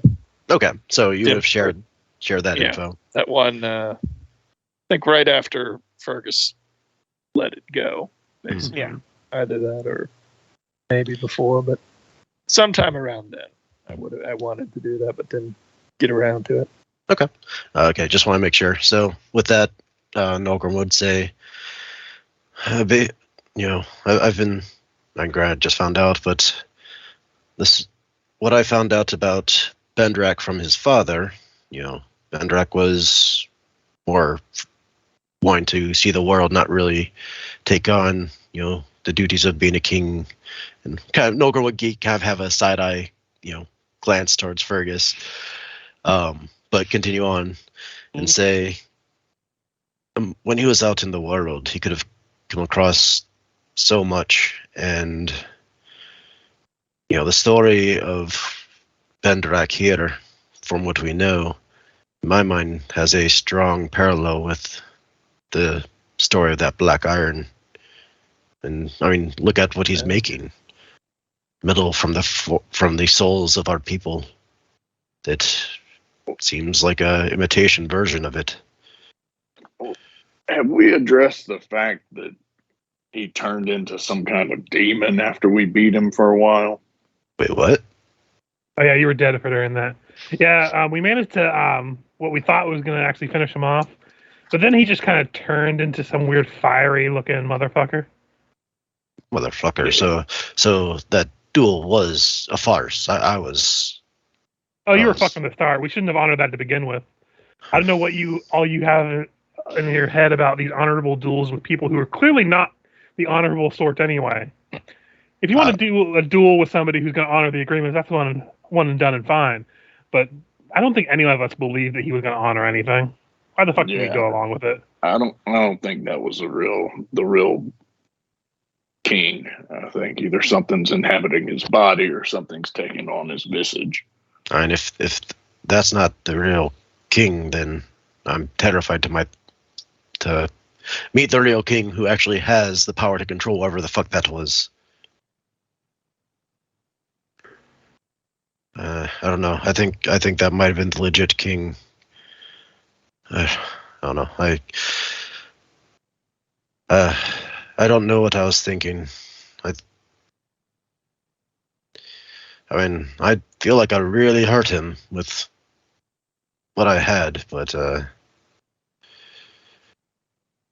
guess I was also hoping that I could buy you guys time to figure something out, and I wasn't the one stopping you from joining in. Hindsight is 2020. Ray, We know all we know now. Well, you accepted his duel. It's true, but A man should be allowed to. No, accept duel. I don't fault you for not coming to my aid. It's completely understandable. I think I just saw it as it's not like we had a chance to really communicate beforehand, but I'd hoped to at least wound him enough for you guys to finish the job, and well, it seemed like that might have worked, but apparently he was holding back. We didn't have the time to. Hmm. I'm sure it would have weakened him enough, but the entire place came down on top of our heads. And likewise, I thought that factory was something more critical than it actually was. We just didn't have enough information for what the fuck's going on here, but now we have a bit more and see the true stakes at hand, the true machinations in place. Needless to say, we shall not make the same mistake twice. I don't want any of you to have this same fate. Just slowly start collecting ghost PCs. Right. We're gonna haunt you so fucking hard. Just one living PC and 4 JoJo stands. Imagine while they're in here, Noel will be just kind of practicing what he's able to do and just kind of learning the limits of his abilities. Oh yeah, can he fight now? As he's kind of there, focusing on, he's, clearly been able to animate the armor, so he's kind of experimenting around with what else he could animate. You see him kind of almost telekinetically wield the pick that was on his person, his living person, former living person, and takes on like almost a ghostly aura as he kind of floats around, and he's practicing attacks, and it's actually moving pretty quick and viciously. So are you still a grudge blade or just a grudge now? That was at this point I'd think more grudge than grudge blade. I don't feel the same connections I had in life, and the fact that beyond the zombies that would be past, and perhaps if I look in a mirror, I don't know, I don't see any of the same specters that frequented my vision in the past. Looks like I'm... So wait, since we can see you, does that mean we're all grudge blades now? I don't know how many dead do you see around you right now. Listen, we never signed any weird book, at least I didn't. So I think we're safe. Yeah, I highly doubt it. Nogamo, look between those gathered. Who wants to try being possessed? Ignis's hand shoots straight up within a moment. No. Like alarmingly fast. She wants you inside of her. Premeditatedly fast. Yeah. Nogam probably couldn't help but grin, and would definitely make that comment of, just been waiting for an opportunity to have me inside of you, eh? I mean, we've all been thinking it, right? No girl shrug. I've been trying really hard not to poke you this entire time. Because we've been having a very serious conversation about your people's afterlife getting plundered. I just want to know if my hand can go through your face. Nolgrim will move up and let her try to do so. She sticks her hand inside your head and starts kind of moving around. She goes, "Oh, this feels bad. Oh, no, this is unpleasant. I'm nope." Just withdraw his hand. How bad? Like, you ever stuck your hand in something really gross and then you immediately regretted it? Am I slimy? No, it's like an instinctual thing. Oh, more like when you have to reach your hand into an unknown box, you're not sure what's inside, and just uneasy. Okay, just that sense of unease. Okay. Like, have you ever looked in a trash can outside of a butcher's house? Yeah, it's like if you probably try to stick your hand in there, I imagine. Let's say a totally hypothetical, not real example. Have you ever cleaned up a jar of olive oil-based mayonnaise that fell into a parking lot, and you only had paper towels and a water bottle? That sounds very specific. Honestly, I have done something strikingly similar to that. I will never eat mayonnaise again. Fuck doing that. So, kind of as she withdraws her hand, Nogro will say, "All right, my turn," and would try to possess her. She could try resist, and could try a charisma saving throw. Who are you doing it to Ivy or Ignis? You said it was Ivy. Those Ivy was sticking her hand inside your head. Ignis in that was case, the one to volunteer. In that case, he'd go Ignis. Yep, no resistance. All right, and at that point, he's kind of. Maybe if I just post the ability real quick, just to give you an idea what to expect. Because you just kind of slide into her body and like overlap, and you can telepathically communicate. So this is what it does. I would enjoy that wall of text. I take a quick bio, actually. Yeah, I basically had to type this all by hand because the PDF is all image. Not copyable. Yeah, but, that happens. But I realize the advantage of that is, it's a good way to really learn a lot of the specifics of your abilities. Mm-hmm. So basically, if I possess you, I could grant you an additional attack on my turn, or give you the dodge action, and basically help you in combat.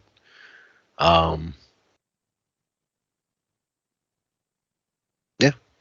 So if anybody's needing assistance, I got you. You can also have people dash away and stuff like that. Can you possess enemies' bodies? Yeah. It just says you can possess a creature and you can make them make an attack. It doesn't say Yep. who you have to hit. Yeah, it says if they're not willing, they get a save. Yeah. So you could take over an enemy's body and have it attack other enemies. Exactly. Let's see.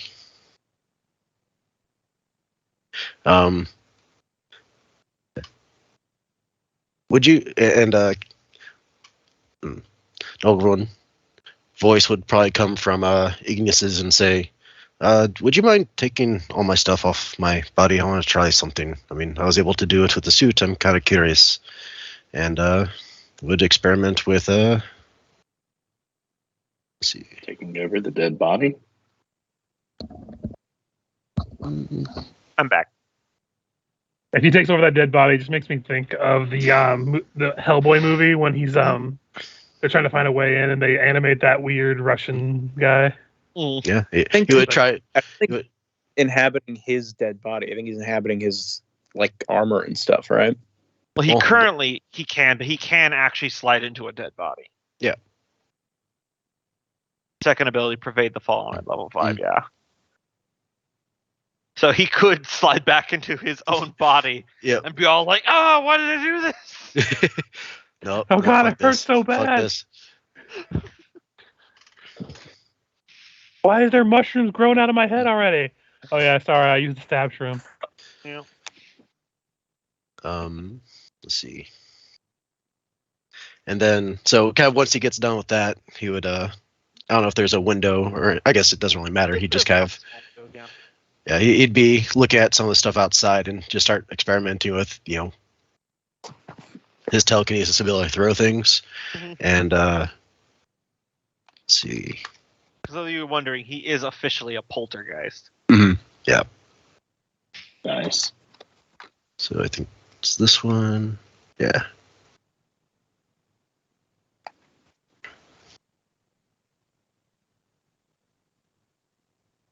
So yeah, you see him kind of just hurling around some small objects at pretty impressive speeds. And then he kind of ponders and tries to find something particularly large. Maybe like a large chunk of detritus, or maybe like a abandoned cart. And you would see it rattle for a minute, and then he would focus more and let out almost like a straining shout, and you would see it get launched, like basically through a nearby building.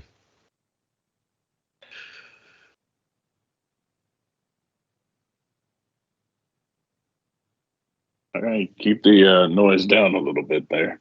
Yeah. Fair We enough. are trying to hide. Sorry, I was just trying to move it. I didn't. Oof, sorry. I think that's good experimenting for now.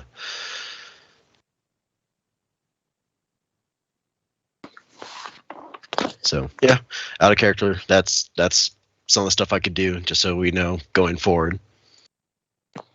How far up are the ceilings in these dwarven caverns? I would say probably about 80 feet.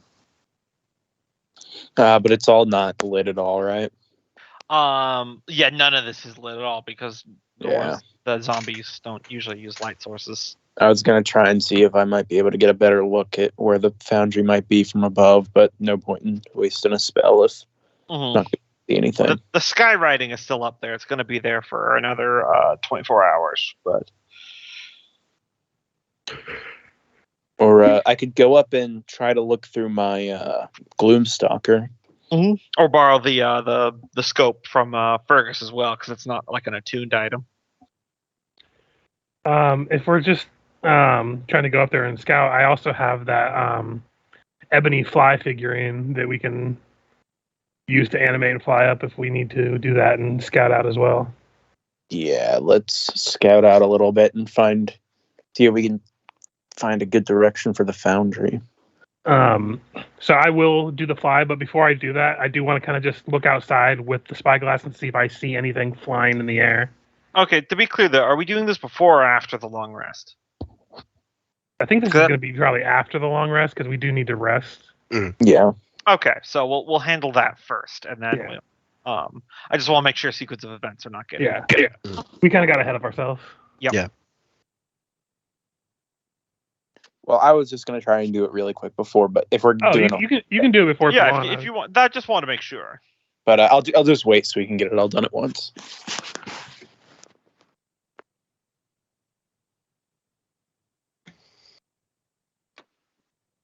If it's going to take a spell, you want to do it before we take the long rest, right?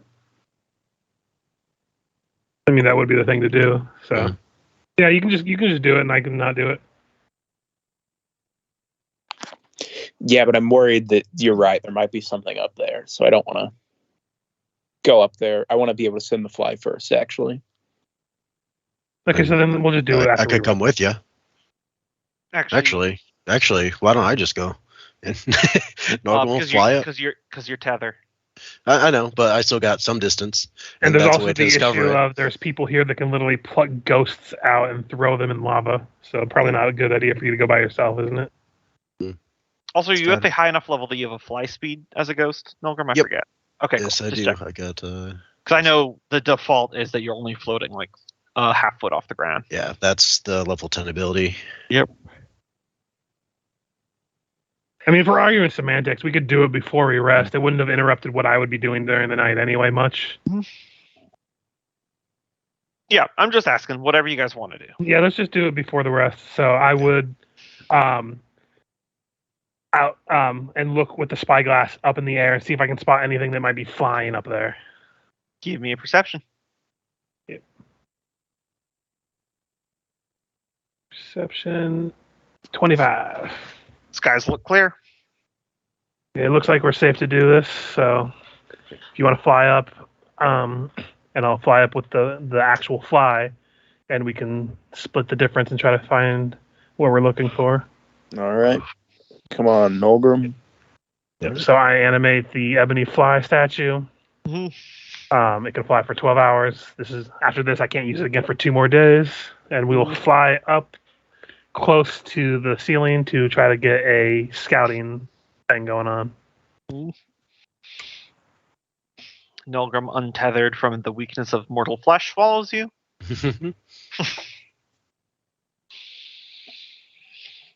Also, underappreciated fun part about being a ghost. You have no cramps or like bodily issues at all, because that's all the flesh. So Yep. no foot pain, no hunger.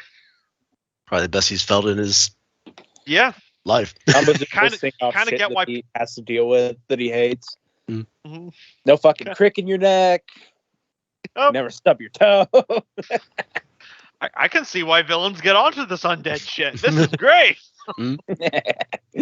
All right, what do you want us to roll for Investigation. So you can roll separately. I love investigation. I was gonna say that's a pretty good one for me as well. I think all of us. Oh, If we come can on. Roll well.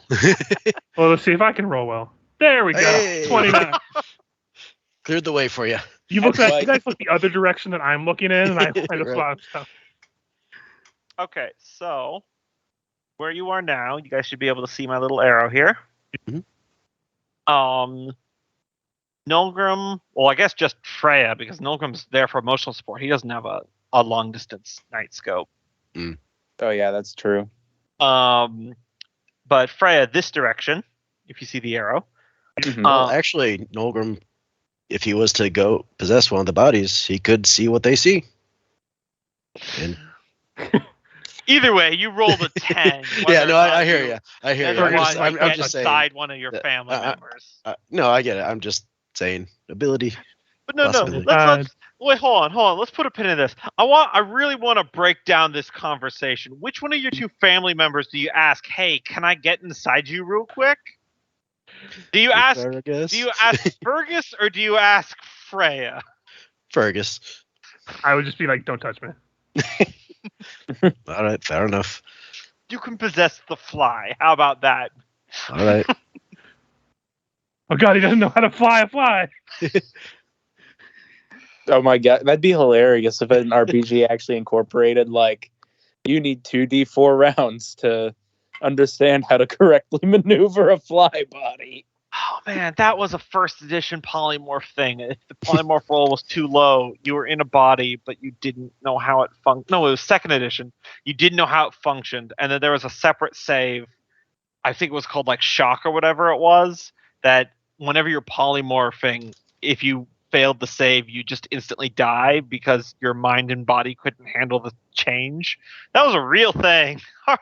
Early D&D was those were the days. Early of, D&D polymorph was hardcore. Jesus. yeah, I loved Back- it. I love that. back in the day where if you drank a fucking healing potion and then a fucking a potion of strength, you fucking exploded because of the chemical reaction in your stomach. Man, D&D editions these days take it way too easy on people. That's all I'm saying.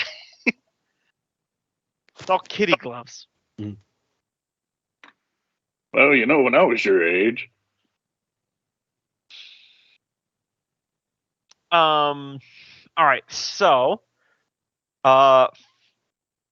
Freya, you see over this direction, it looks like there is an opening to another like minecart tunnel. You don't know where it goes, but that goes into the stone, so it probably goes somewhere. Doesn't look like it's in a lot of use. Fergus, in addition to that, you see over this direction the large fortress you already saw. And to the south here, there is a large like thoroughfare that looks like it goes through a narrow part in the cavern wall before it opens out again into a larger, more urbanized area. So it looks like that's more of the city that direction. More buildings and everything, so it's probably more developed. From what Nulgrim told you before, giving you some extra because he got a natural 20, the Golem Foundry is supposed to be the oldest constructed building on this level, and Dwarven stuff would kind of like spread out from there, so it's probably going to be in a more developed area than where you are right now. The other thing you see on a natural 20 is coming through at a slow gate from that same direction that you saw that gap, is a shadowy figure. It's only shadowy because you're looking at it from a distance, but you'd wager it's probably about 35 to 40 foot tall humanoid construct, like a giant colossal golem. Uh-oh. That you only see its two glowing orange eyes as it slowly seems to be walking. The eyes functioning like little spotlights as it sweeps the buildings. Does that resemble anything like what? Does Fergus point it out to people? Yeah, he would. He'd be Okay. like, "Is that?" He's like, you tapped Freya's shoulder. Is that thing coming towards us? So Freya and Nulgrim, Oh my god. it's very fortuitous that you two are up here. Nulgrim, when you look through the spyglass of just, I guess, Fergus holding it up and you try to position yourself, probably a pretty funny moment of like trying to align an object in a 3D. Okay, you can possess one eye. God, he just slides half of his head into yours. That's weird. Pretty much. I just look through you like a peek hole. You need to clean your ears, man. Anyway, you see this, and all of a sudden you get like a flash, Nulgrim, as it's like your memory goes back to remembering those dreams that you had. And now you see this silhouette of this golem in the black fire as it's spraying the flames and consuming the dwarves. Oh shit! Yep, that's the one. That's what wiped out our people and destroyed the city. But there is one other thing. Freya, you also recognize this golem because it was carved into a wall of a temple back in Dinport. The followers of the Black Iron, those crazy people that kept shoving metal inside their bodies, they had carved it into a wall, and that's what they believed you were, the avatar of the Black Iron. But this golem is the spitting image of what they had put into the wall. How the fuck did they know about this? Out of character, I think it's a good thing we didn't bring them because they would have probably betrayed us in a heartbeat. Oh yeah, they that would have fully. It's also worth pointing out that they said they want to go to Dammerhall, or what they didn't know was Dammerhall, but they thought it was the promised land of the Black Iron, where metal triumphs over flesh. So, Good yeah. chance people. Probably that means someone who escaped made it their way to Dinport and spread tales that became a cult. I don't think anyone escaped. I mean, wasn't there a dwarf there that Thrum ran into? Or no, Taskell ran into? Well, there was a dwarf, but I don't think anyone from Dammerhall. It's been like years. Like hundreds. Listen, time gets funky in the Underdark. The only one we've met down here that knew anything about Dammerhall, I think, was Maladraxus. Unless someone else remembers something else. I mean, if it's a cult, they could be talking with, gods, spirits. Or all those weirdos that kept bumping into Taskell and being like, they're being deceived. But I don't recall a specific dwarf, no. Yeah. I remember something. There was a dwarf there, but I don't remember the exact. I think he was the one that was basically like, you're being deceived. Mm-hmm. But yeah. That takes her back, because that's really weird that they know about that somehow. Also, hey, we didn't lie to them. We were taking them to the Black Iron. We just kind of left them there afterwards. We eventually lied to them. Huh. What do you know? They were The the one true faith. That's like rolling up and saying Scientology was correct, okay? Yeah. Everyone laughed at me until the alien souls appeared in reality and started murdering people. No, it's more like Pastafarianism. I fucking love Pastafarianism. I love that. They fucking put colanders on their head when they swear an oath. It's the greatest. I love it. If a giant space spaghetti monster appears in the Giant sky, spaghetti I owe monster. some apologies. Is all. Listen, He blocked scrying from the entire city. How do they know about this? How indeed. Telling you the gods. You think we're the only ones they talk to? They don't Okay, talk to go me. and join so. them then. You're not here yet. Oh, yeah. Anyway, we should probably go back down and let them know that something's searching for us, and if it's... We might want to be very, very quiet. I think it might be able to detect life. From Yeah, snoring. That might be good. Does it look like it's heading our direction? It might be. It's coming into this vague area of the city, but you can't tell if it's heading directly to you or not. Without getting close enough to detect magic, I would just guess that spotlight beam is detecting life. I just figured it was an actual spotlight, but holy shit, let's get the fuck down. Out of the open. Mm-hmm. So we will go back down and inform everybody of what we see.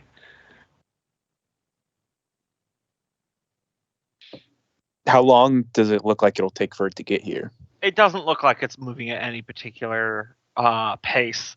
It doesn't look like it's smashing through houses, so if you guys hid your tracks well enough, it shouldn't notice you.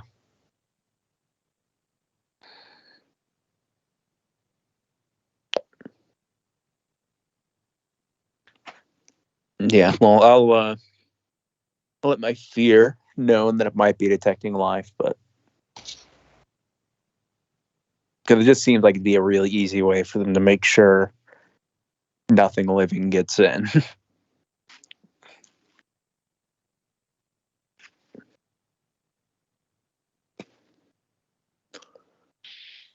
All right, you guys bunking down?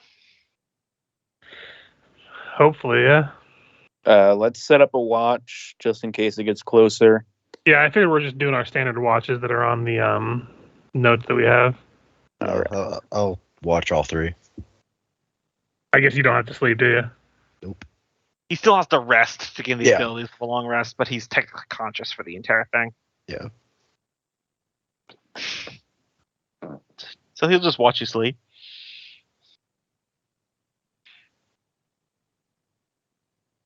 I think technically he'd still also function for my temporary hit points I can grant people, so that's fun. Even better. All right. So I will roll this in front of the board. You're going to want to see a 14 or lower on this d20. Okay. That is lower than a 14. Mm-hmm. Just walks on by. Probably on, I'll say, like the third watch. The ground, there's soft boom, boom of the ground shaking as you see a beam of orange light coursing over the buildings and briefly shining, not through the windows, but near it. You know what I mean? It's light. Mhm. And after a tense couple minutes, it moves on. Does it ever shine directly? Are we in a building right now? Or are we like? Yes, you're in a building. Can we tell if it ever shines directly on the building that we're in? It definitely passed over it. Okay. Maybe it's not detecting life. I rolled its investigation there versus the survival to hide your tracks, and it rolled lower. Good thinking on the tracks thing. Yeah, because if I had just done the flat DC 10 to locate you guys, that would have succeeded.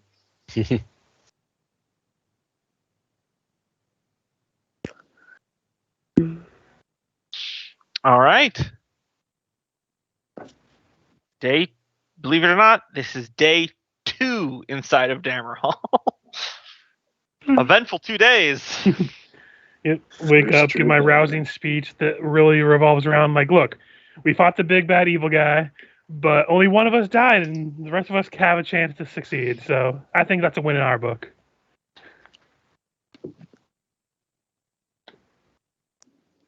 Yes, temporary hit points and all that. Only one of us died. Dead person Go sitting there. team. Yeah. Only Even one. then, only mostly.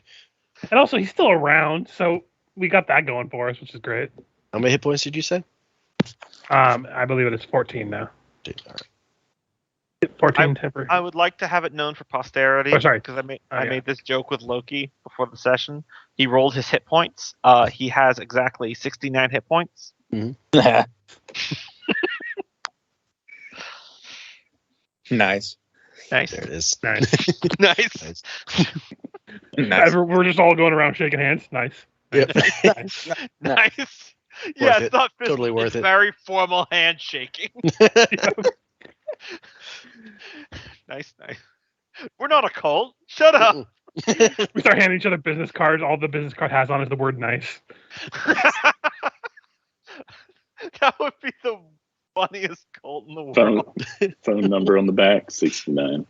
Which just starts it all over again. Nice. Nice. Nice. Okay, Fergus, which direction you say we should go? South. More concentrated buildings, which means older buildings, which means closer to the oldest building in this floor. Before we go, do we want to see if we could get eyes on where that big thing is? To make sure it's not... I in that imagine direction. spotlights will alert us long before it reaches us in our present spot. Still be good to see if we could spot what direction it's at. Well, someone will have to fly because my ride has been pimped and exhausted. We could probably wait till we get into... I guess just keep an eye out while we... I Head think that we'd direction? be able to tell if it was right next to us. Yeah, I'm not worried. I'm not worried about next to us. I'm worried about in the direction we're headed. Milgram, But we're can't you heading fly up south. there with South, the... I don't think there's any further than the mine carts. I think we're Actually, going. yeah. I could take the spyglass. as well. spyglass. I've got mage hand. If you drop this, I'm going to be very disappointed in you. I won't drop it. They'll need to extort more gnomes for their ancestral technology. What are you going to do? Kill him? Sorry. I'll cremate his body. Too soon, Thrum. Too soon. Wow, that's dark.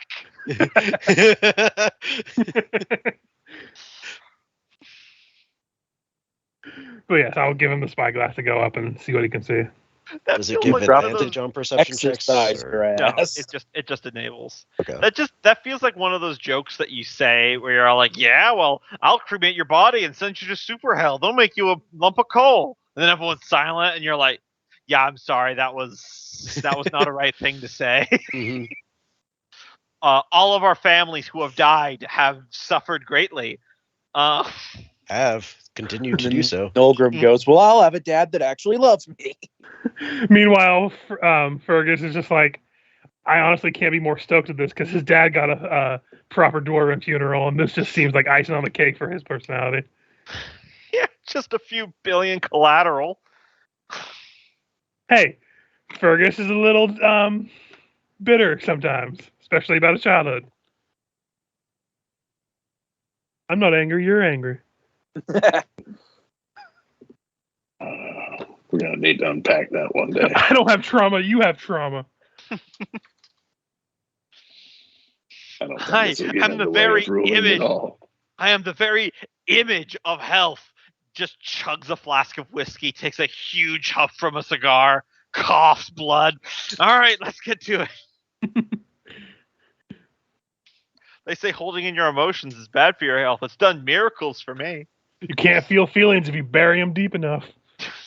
Eventually, the pain just fades into the background. All right, Yeah, so you know when you nope. smoke, you're supposed to exhale, right? What? So Nolgrim, you're flying up. Yep, All I right. flew up Yep. with that spyglass and got a 16 perception, trying to just keep Needs an eye an out for the big thing. investigation, unfortunately. Oh, okay. Hey, I'm better with investigation. Do you want to keep the roll or just Just roll again. roll again? Okay. Natural. You don't see him. Okay. All right. Fly back down, and no sign of him in any direction. So Let's get a move on. Move on then before he does find us. And we'll start heading south.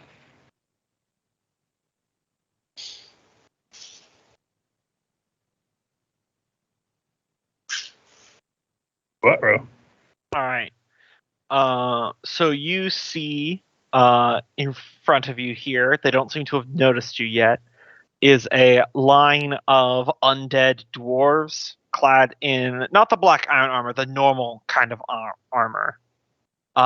Just like they're undead dwarves that were reanimated. Mm-hmm. It looks like there's a collection of undead dwarven artificers behind them, and they seem to be just kind of like standing a vigil in this area. So you can either find another direction, or you can try to sneak around them, or you can try to fight them. Guards.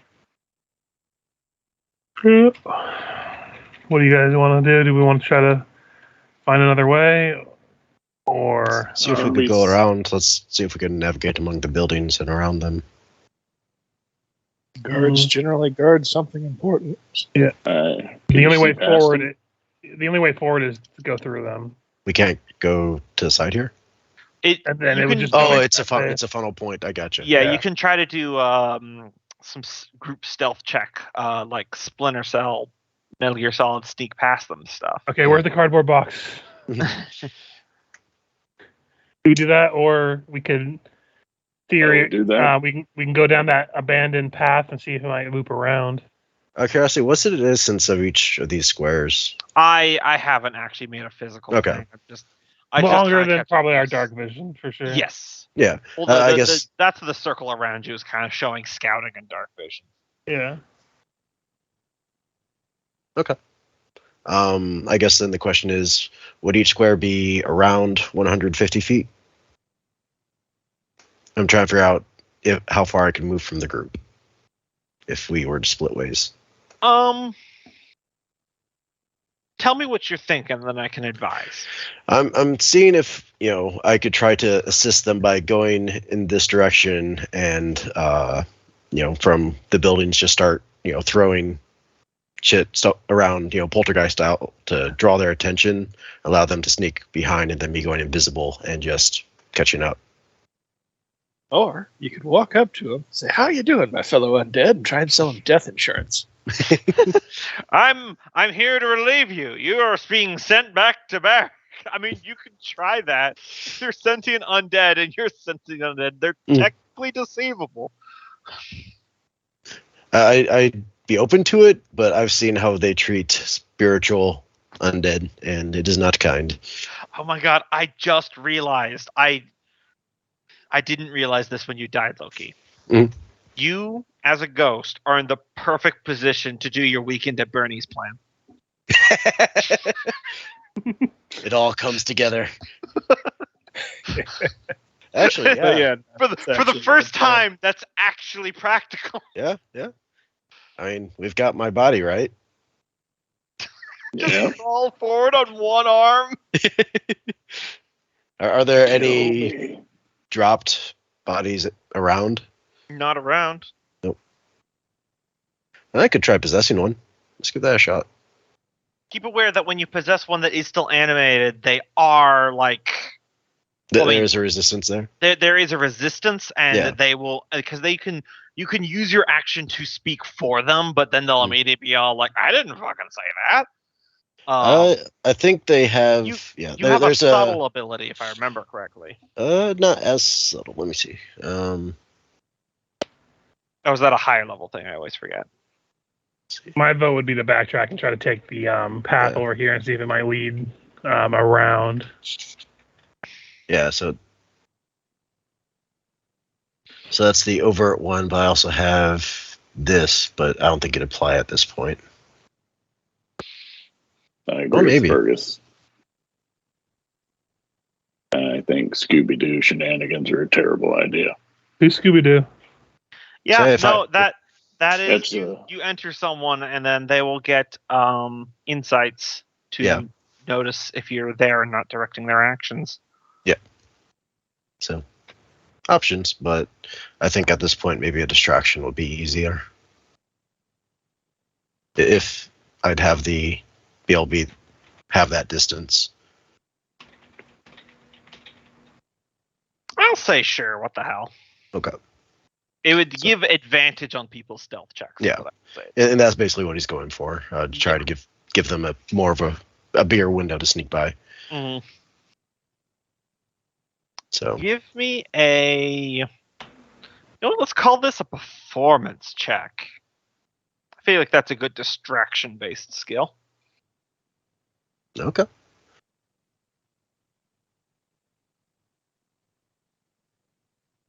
Ten is I just start throwing shit around in one of the empty nearby houses. All right, I will going for full poltergeist and just whirlwind of chaos. I will perform an insight. Hey. All right. They are successfully distracted. There is a detachment of these armored wights that are going to break off to go invest the disturbance. So anyone who is slipping by has advantage on their stealth roll. And it is a group stealth check. So I just look at everybody else like, I guess we're doing this way. Oh my god. He says, I guess we're doing it this way. Throws smoke bomb and bang. No, I just fade into the dark and disappear. No, you see, I hold up Taskell's armor so it doesn't jingle as he walks. So this is already going to succeed. I'm just curious what Freya and Nolgrim get on the stealth. Nolgrim's, as they get close, Nolgrim's going to pop invisibility. Mm-hmm. You'll still have advantage either way, so it doesn't give you double advantage. Well, I don't know if I'd have advantage since I was the one drawing attention. Yeah, that's fair. All right. I'm just curious what Freya. At advantage. I think it's going to roll at a disadvantage, but I think it's going to just be a flat roll because the advantage disadvantage would cancel each other out. So it would be 15, which is still quite good. I think. Hold on, let me check. Yeah, I think only Nolgrim rolled low enough that it would be considered a failure, but of the group stealth check. That's 5 successes. I was gonna say Yeah. double passes for natural 20s. I think so. So, does anyone want to narrate how literally the stealthiest you guys have been in this entire campaign goes? Including Taskell, who's traditionally been a loud, clanking mess, and you guys just, I guess, backflip from building to building? Hey, Fred, did you ever repair your armor, by the way? Your mech? We haven't come to a forge yet, or Oh, you need to. I gotcha. thought You that's can't what. just do. You can't just use mending. I guess we could. I don't know. When it gets fully destroyed, it hasn't happened before. But I guess I wasn't thinking about it mechanically because Gombo just said go to the foundry or whatever to fix it. Wasn't trying to tell you what to do. Loki's the one who grabbed it No, out. I mean I just I know you didn't say that, but I just assumed in the narrative. Mhm. So if we're gonna narrate how this works, Mhm. all I picture is like Fergus knowing that not a bunch of stealthy bitches in this party. Taskell's loud armor. Freya's not the most soft footed person, and we have Thrum. So I think he kind of actually gets relative with the double natural 20. He gets relatively close to the undead mass. Mhm. And every time one of the allies start making noise that might distract them, he makes some noise happen, like with a rock or something in a different direction. So it kind of distracts them, and they look in a different direction, and kind of keeps them off the scent that way. Coupled with Nogrim causing a bunch of I guess not pots and pans, but a bunch of noise inside of one of the nearby buildings. No pot. Well, yeah. There's no metal about, but play a stone. Yeah. And then Taskell Nogrim. just being alarmingly stealthy for first time in I think the campaign. Here, Nogrim. Ooh. Every day, Malcolm goes a little bit closer to not wanting to be brought back from the dead. I think that's why we're going to the forge. We're going to make him a metal body. Maybe. If that's what you want to do. We could put flames on the side of it. It'll be sick. Rules as written: the battle zoot, once reduced to 0 hit points, takes 1 week of work with smith tools to repair. Okay. So Well- Nogrim would have to be the one to move it, unless if you want to carry it. Carry it? Exactly. On my back? Exactly. That's kind of what I'm saying. Yeah. All right. The army is distracted to the side. You may press forward. Run!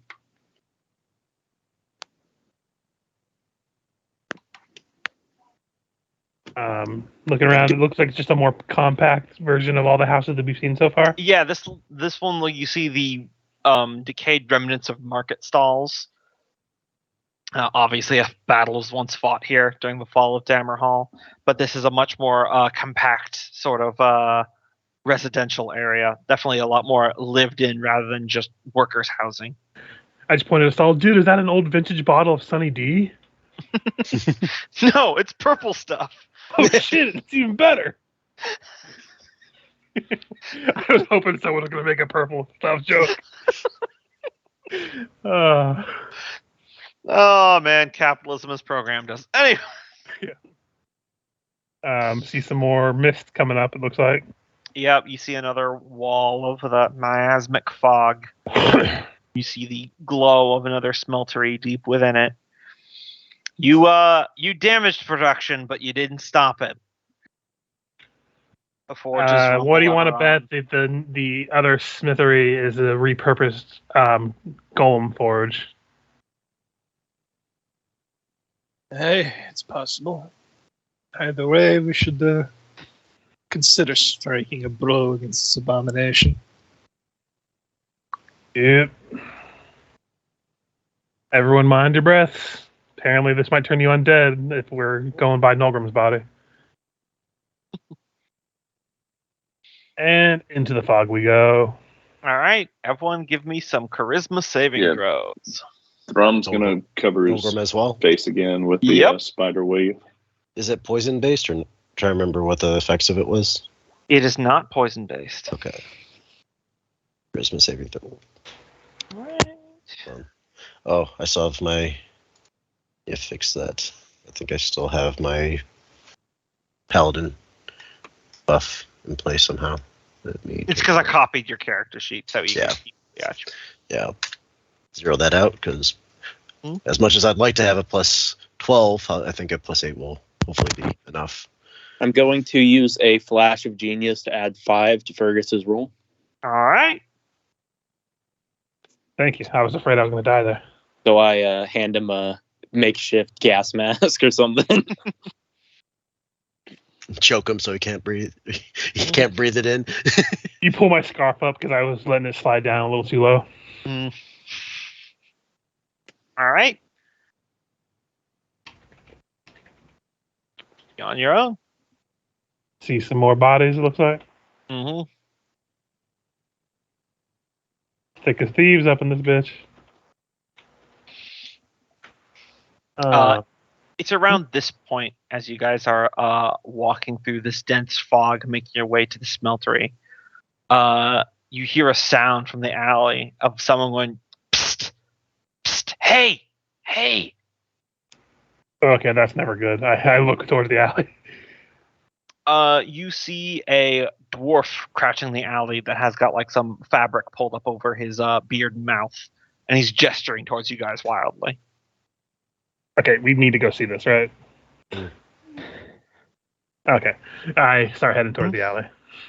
Either way, they've seen us. So Nolgrim is still invisible at this Also, point. the fact that He's- some living dwarves might shed some light on what's going on. follow, but try to be wary of any sort of ambush or trap. Mm-hmm. Yeah. You're the one that the skywriting's about, yeah? No, we just got here. What was the skywriting? Yes, of course it was us. It's dangerous to be on the streets. Come this way. Got a haven. Come on. can we incite him? Sure. Yeah, I was about to ask. May not be my strong suit, but I'll give it a shot. Nope. This guy seems legit. Yep. Yeah. He's so legit. Everybody else is like, all right, let's go. Mm. Haskell's only one. Despite recent pressure, they're still very trusting. You had me at Haven. I mean, there's living dwarfs here. There's something going on here. They appear to be living dwarves. Living-ish. You gotta move fast. This miasmic smog does terrible things to someone's soul. Oh, cool. I wasn't using that anyway. The mech suit somehow Flint Cav looks uneasy. So we will follow. All right.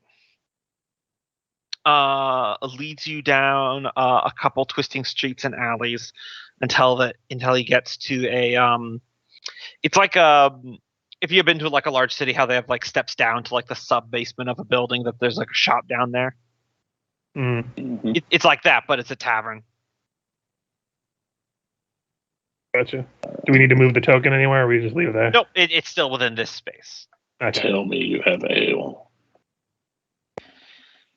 Aye, we do this a little left. Hold on. Also, I'm just like speaking of that, Fergus is like, I'm honestly just amazed that there's dwarves here. He goes up to the door and he gives like a rhythmic like secret knock. You hear a voice from the inside.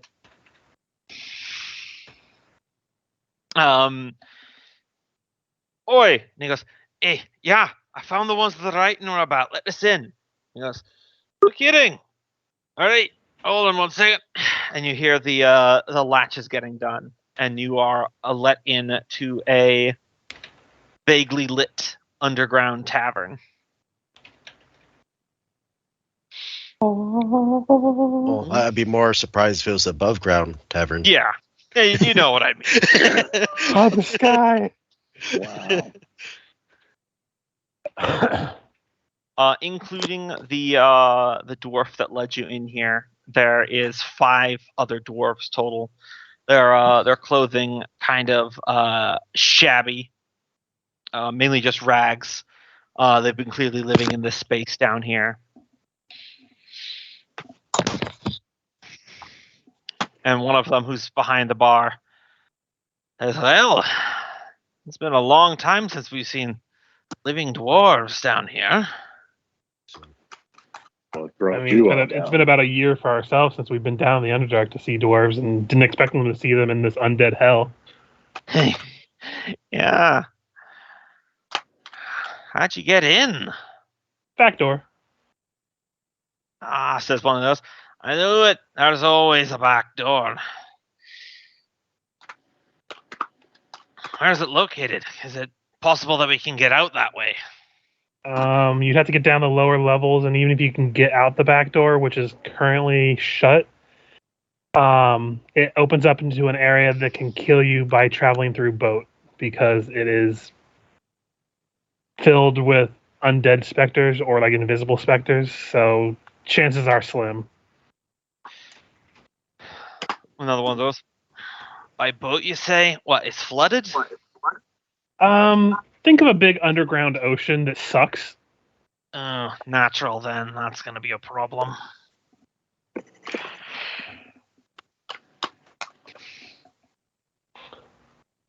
Also, do they look all relatively old, or do they have varying ages? Varying ages. Have you all just been down here like your whole lives? What's going on here? Did you come from other places and get stuck here? We lived in Dammerhall before the fall 300 years ago. Shit. Shit. It's been rough going. With His Majesty and all, setting up all of his dark iron factories there. Oh yeah, dude, that guy sucks.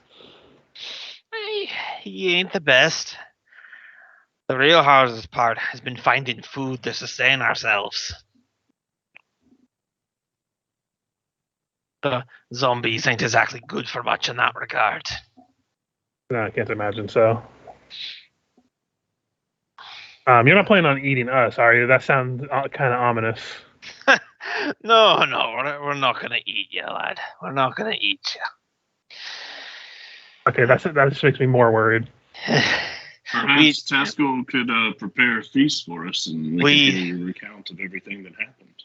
We don't need the meat parts.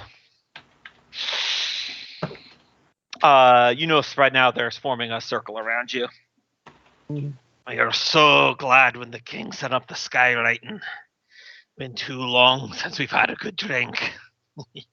Glad we got you before the constructs did.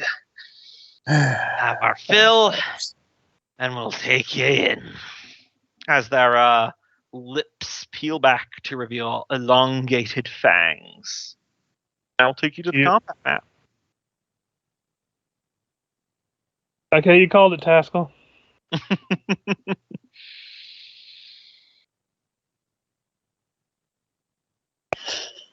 Was a dwarven bar in that Underdark city.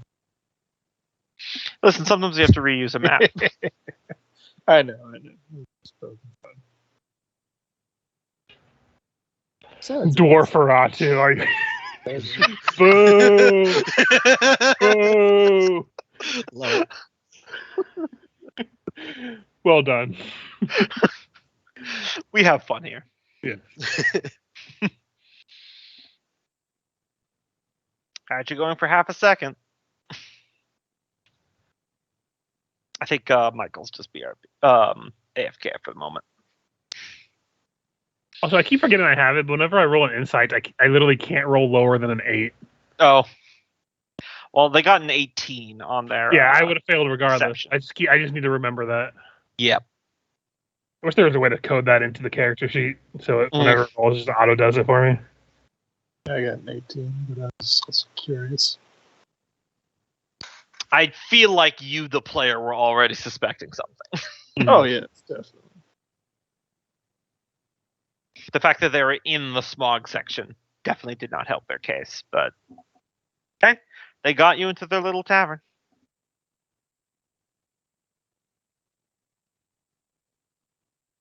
Oh, where's the...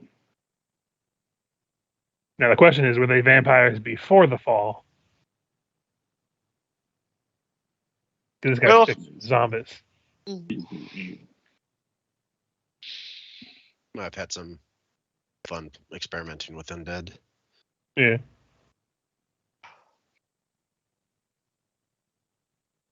Fortunately, we have experience slaying vampires unintentionally.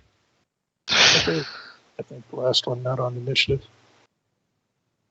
Yeah, He's not because Michael says he's BRB. And I'm gonna take a quick bio. Yeah, I was just gonna say I'm gonna go get some more water. I'll be right back. It's almost 9, so Mhm. biological imperatives and all that. Weakness of the flesh.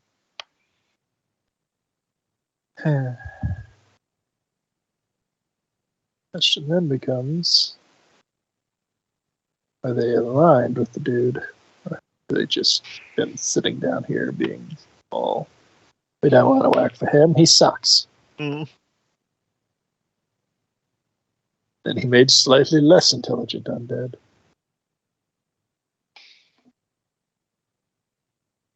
I feel like of all the undead vampires, would be one of the hardest to control. Especially when it comes to making do menial labor. Mm-hmm. Well, because they're one of the 2 varieties of undead that need to be fed. Do ghouls need to be fed? Angry. I know they carry them. They crave flesh. Depending on the setting, it's whether or not they need to be fed or not. It Gotcha. always depends on the setting stuff. But I remember that was a thing from Pathfinder with the Whispering Tyrant, the giant lich dude with an undead army. He had ghoul and vampire generals.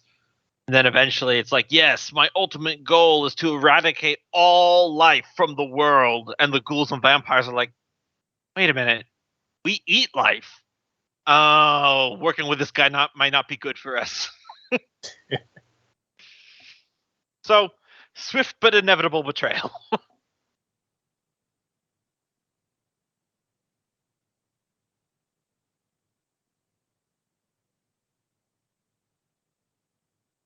Michael's been gone for a few minutes. He left right in the middle of me introducing the vampires, too. I'm back. The fight start. Still waiting for Michael to get back. Yeah, so If he doesn't come back, I could always possess him, and I got it. I mean, yeah.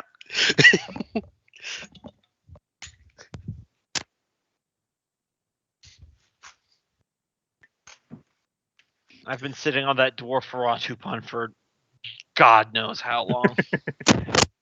Hey, Thrum, when you get in your large form, is your move speed still super slow? Still 5 feet, yeah. Well, if you ever once I was reading the abilities, I'm hoping that one day I get to do a fastball special on Thrum or Freya in her mech. Well, if he's big, he can't be moved. Oh, damn. Yep. Same thing as stopping him from being knocked prone. Fair enough. Hey, Michael. There's- So when There's only what Freya. what if we throw him and then he gets big while in the air? you can do that. Oh, sweet. Hell yeah. So, Michael, at what point did you leave in that entire talk with these The last thing I heard was that these dwarves said that they were from when Dammerhall fell, but they all look different ages. Yes. Long story short, they vampires. Or as he referred to him, Dwarferatu. Yep, they are dwarf Feratu. Dwarferatu. Is that what they're called? Is that what Yes. they call themselves? That's Yep. hilarious. So they have encircled you after luring you into their lair. Now they're set to dine, so add yourself to the initiative. Oh, they're actually fighting us? Yeah, they're actually fighting you. Yeah, cool. I thought this was going to be a team up situation. Oh, they're hungry. So you just gotta roll initiative. To drink our blood. Not Nolgrim, he's safe. And invisible. Also, I assume you left the big suit outside because I assume the suit probably doesn't become invisible with your ghostly form. Yeah, no, he would have left it outside. Mhm.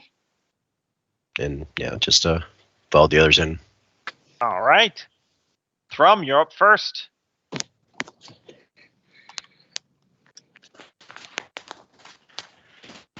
Okay, a little angry that he's not getting the ale he was promised, so he's going to rage. Mm-hmm. God damn it, where's my beer? And as part of that, Rome seems like a Pops Blue Ribbon kind of guy. oh yeah. Swinging away.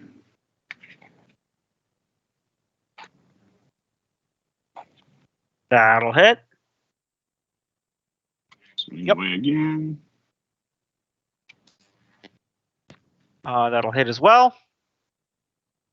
And then chain whip a motherfucker. That'll miss. But it's at advantage since it's ability and I'm raging. Gotcha.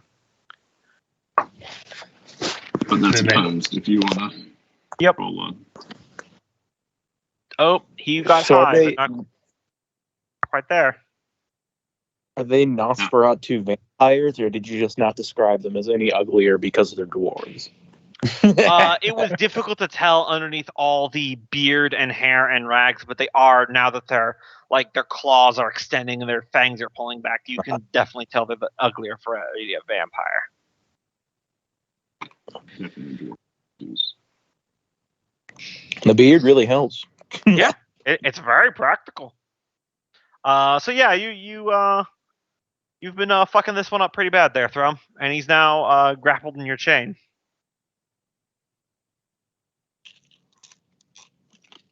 Taskell. Well, you know what time it is. Mm-hmm. All right, so you got 2, so that's 2 wisdom saving throws. One of them definitely succeeds. One of them fails. Wait, which one is this? Is it the blender mode or is this the turn mode? Blender mode, I assume. I just wasn't sure. 'Cause Yeah, he has so many things. I'm curious how his channel will affect Nolgrim, if at all. We'll Yeah, see what that's a good we'll see point. when he Yep. does it. That's what I'm thinking. Mhm. And One of your don't draw abilities. the. Fortunately, I think I'm high enough level where I don't just immediately disapparate. We hope. I assume you'd be higher than a CR2. A So little this bit. guy gets burned, and the other guy, because I always forget this. It's not save for half, right? It's just save or don't. I thought it was safe for half. Save half. Okay. Yeah, click on the spell. No, not click on that part of the spell on the sheet.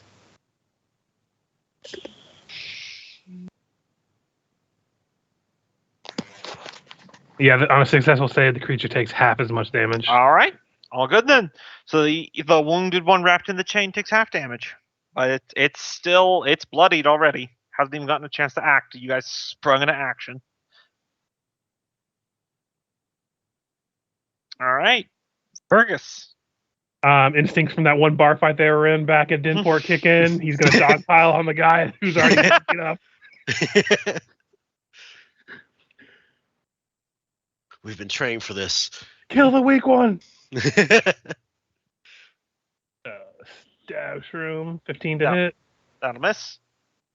Are you not at advantage if he's prone? Or was he prone? He's No, not. he just Oh. grabbed. Gotcha. Second stab shroom. That'll hit. Sneak attack. I'm not sure if the poison will affect him, but that's 18 points of piercing damage. Okay. Yeah, the poison seems to not affect, but everything else goes through in full. He's looking very not good. And then bonus action, offhand dagger. All right. Man, why couldn't have that been the one that got sneak attack? Right. 8 points of damage. They're just kicking the shit out of me. Shut up and take your beating like a dwarf. Right. Are these tables like table shaped, or are they stone? They are stone, but they're table shaped, so you can probably shove them over. Okay. I want to run down here and try to shove this one over onto its side to give me cover from that side. Yeah, absolutely. That'll be a nice +2 AC from that direction. All right. And then can I still do an attack? Yeah, I'll say that's an object interaction just because it's cool. All right. I'm going to.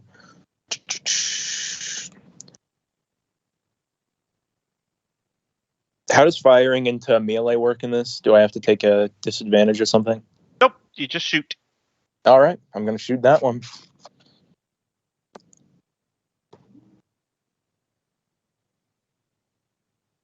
Waiting for the character sheet to load in. Yep. Roll 20.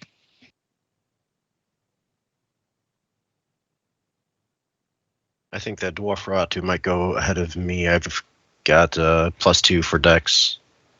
Yeah, it's got more than that, so I'll just whoop. Okay.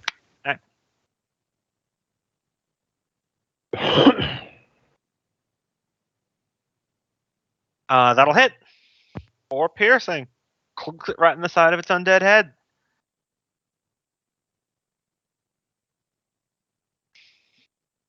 Not super happy about that. But I believe you only have 1 attack, so now it is Dwarf Faratu's turn.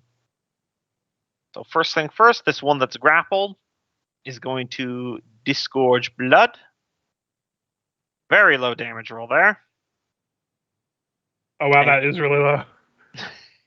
And it will affect the 3 of you dogpiled around it.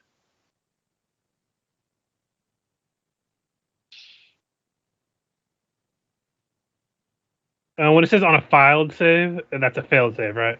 Yeah, I copied it from the book and stuff. So Okay, that's fine. Yes, you need to take down a file and file down your D20. Oh, I thought we were going to have to submit documentation on the same. No, that's the Warhammer 40K game. Did I ever guys tell you about that game, the Wrath and Glory game, about the supplement they had for vehicles and how they handled getting control of the vehicle? I just love is that they had it like a minimum number of months based upon the type of vehicle it is that it takes for the paperwork to go through. So if a character that specializes in administratum lore, you could fill out the paperwork in a correct way to make it go faster. And I love the idea of the scrawny lore nerd who works for Administratum in your party stepping up, popping his fingers, going, "Nah, guys, I got this." And he's just a bureaucratic badass and gets you a tank. All right. Now, if you check this button, it'll pop up as urgent. It doesn't actually need to be urgent. It's like the 40K version of Hermes from Futurama. Yeah. I just love that idea of a character. He just sucks in combat, but for logistics, best guy to have around. The 40K version of a bard. So go ahead and roll the concentration con save. You're good. So, All yeah, right. we also know how much damage. Oh, no, it did 9. Okay. It did 9. And have that, so that's pretty. Yeah, so it's pretty easily. It's just 4 damage. And it does 48, and I rolled very lowly there. So, anywho, this fellow's going to step up to try to attack Freya. She has cover. This guy's going to run in to get at Taskell. He will roll for the Spirit Guardians in just a second. Guy's going to leap over the bar at Fergus. And this one is going to go for the Greater Sum of Blood, so it's going to go to Taskell. They do not seem to know Ghost Nilgrim is there. So, The ones that walked in get damage from his thing, yes, right? I was literally just about to say that. Okay, So, sorry, my bad. so pretty sure those both fail. So, Spirit Guardian damage. I only brought it up because I'm not sure if it'll hinder their movement enough to not make it, so they'll make it. So They are very fast, even with difficult terrain. I figured. Vampires and all that. They got supernatural speed. So anyway, this first one is going to make 2 claw attacks and a bite attack against Freya. So 1, 2 on the claws. Those both hit. And then bite attack. Yeah, this table is giving you +2 AC, but I'm just rolling very high. So there's that damage. All right. Remember, you're 14 temporary, so it'll at least save you some of your hit points. All right. Yeah. While you're calculating that, we'll do the one on Fergus next. 2 claws. 1, 2. First one will hit. Second one will not. And then bite. That'll miss. I Miss, imagine. yes. All right. And then we're going to get 4 claws and 2 bites on Taskell. I'm gonna have that damage that I took, by the way, with my uncanny dodge ability. Cool. So imagine, unless my good rolls hold out, these will all miss. 1, 2. Oh. Okay, so one of them hits.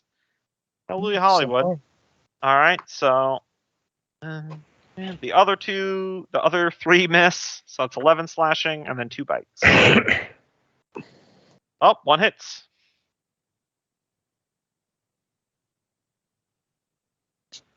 Oh yeah, I forgot.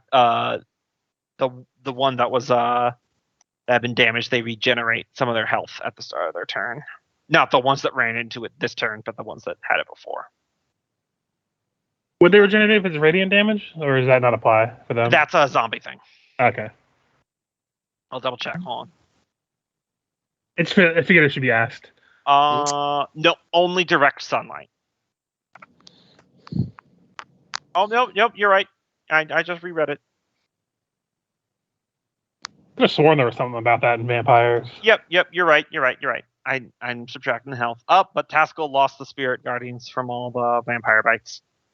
All the still little love some nibbles. fun out of Radiant. Okay, so yeah, no regeneration happened. My apologies. Nolgrim. All Be right. nice if you could help me with this one, Nolgrim. Let me think what I could do. I want to see if I could take care of this one first. He's going to try to possess this guy. Okay. What's it say? It's a wisdom save? I think charisma. Charisma? Ooh, that's Yeah. even- That's probably their good ones, isn't it? Nope. No? Oh. DC No 16. Thratu are not the sexy vampires. I was going to say, I forgot that they're the ugly vampires. Yeah, so 13. All right. He is possessing him then. Subtly suits as well, so he doesn't know at the moment. Mhm. And I will use my action to make him dash Mhm. this way, provoking attacks of opportunities along the way. Yeah. I'll take that. You know, I should. I'll do it next session. I'll give you a token where it doesn't have the image, so we can always see what you're possessing. Mhm. So he moves his speed correctly. Yep. He's got 40 feet of move, so he makes it all the way to that side of the room with Nilgrim riding shotgun. Mhm. The Fergus will miss, but the Scalebane will hit. Wait, I will miss with a 21? That's in my damage right there. Oh yeah, sorry, no, sorry, I saw the 15. yeah, no, sorry. no, No, the I 20 hit a damage right after Thrum had rolled. Yeah. The 21 will hit. So Scalebane does 14 damage, and And then then 24 damage from Fergus. well, not without the 26. poison. No, without the poison, but with sneak and the piercing. And I'd like to use obfuscate against Fergus's attack to reduce the damage. For me. Sure. Not for the Oh vampire. yeah, because you take damage as well, don't you? Yep. Dangerous game you're playing, friend. It is, but gets you guys to do a bit more damage against him. So how much damage? Let me see. So it was Scalebane for 14.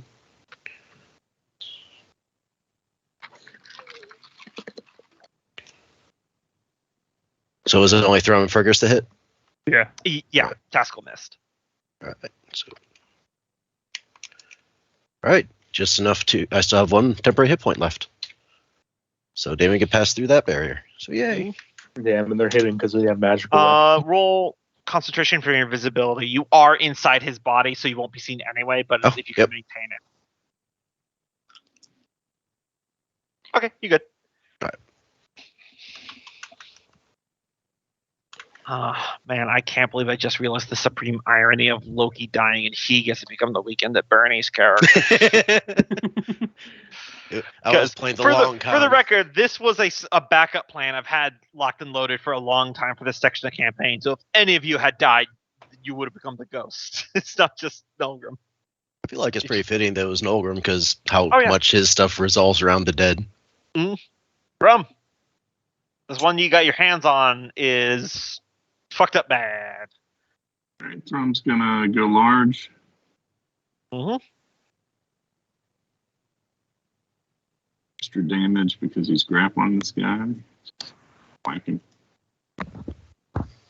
He's in for a weapon. All right. You can find a new target for your second attack because that first one, your axe cleaves into his skull and it goes down. He shrieks as it gives way entirely, and he turns into a puff of mist, becomes immune to damage, and he flies this path. God, they're in the ale cask. Hey, just real quick, could he give me an insight check to see if he knows that he's possessed currently? DC 16. He has no idea why he just ran. I mean, there's a cleric throwing out divine magic. Maybe he got turned. That's true. Out of character. I'm very worried Loki's gonna just have too much fun. He's gonna be like, nah, I'm gonna be a ghost for the rest of the campaign. It possibility, but we'll see. How are you gonna do kingdom building as a ghost? Also, I feel like a lot of the Master clergy, Spy.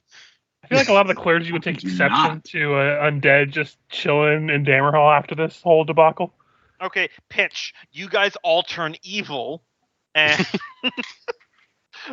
anyway, Done. do you want to your second attack there to target a different one, which will still miss? So, Yeah, I don't miss, so it's all right. It's just chains. That's it for throwing. all right, You had you already. Yeah, never mind. Taskell.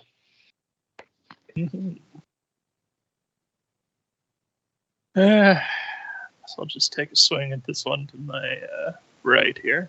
Mm-hmm.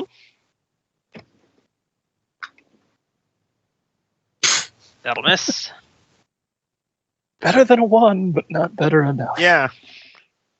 You got a +7. That's a good modifier. It's just the D20 hates you. Mm-hmm. You saw how I was doing as Barrow Walker. I feel your pain. Fergus. Oh, Bonus action disengage. Oh, right. Sorry. Did you want to drop your hammer, Taskell, as a bonus action? Was that what you were going to do? Oh, yeah. That's a good idea, actually. Oh, shit. Sorry, I thought you were saying something. I'm like, oh, is this the thing that you wanted to do? Because you do that all the time. I know, right? That'll hit.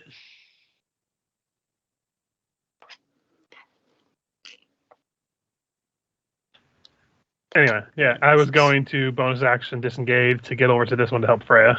Gotcha. Just force it on there. Stab. How long is regeneration's disabled for? That'll hit. Low damage, 14. Also, I love the mental image of this vampire quickly dodging the main hammer that Taskell swings and feeling really proud before he gets hit in the back of the head with the spiritual hammer. And That'll hit. then I am going to go ahead and action surge and hit him 2 more times. All right. All right. Maybe two Last more. one will miss. Maybe one more but- time. I will go ahead and use a superiority die. 21 That'll hit. for 10. All right. Lay it into this fucker.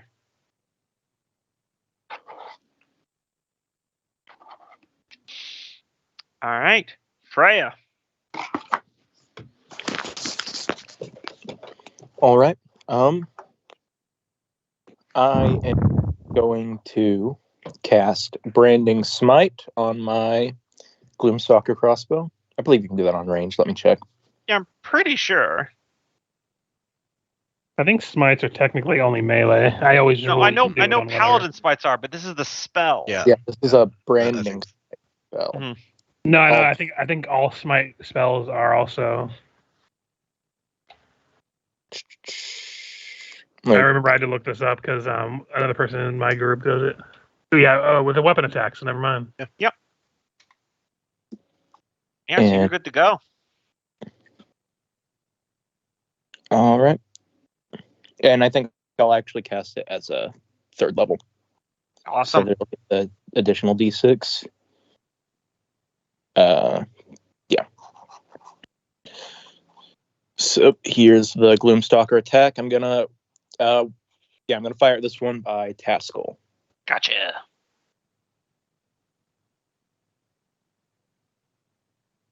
Oh, come on.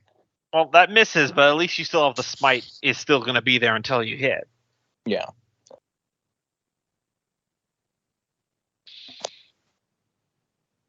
And yeah, that's all I do. All right. Orferatu. This one's going to sidle up the Thrum. This one is going to charge back into Fergus with Milgram. I'm just keep you next to it because it's a little bit easier for me to manage the health bars that way. But you are riding shotgun there. All right, so It's a first big up. stone, but damn it, they're going to try and get blood from him. So claws against. So these will be against Taskell. Oh my god, 2 actually hit. Mm-hmm. Taskell sustaining damage, everyone. It's a dark time. This is the darkest timeline.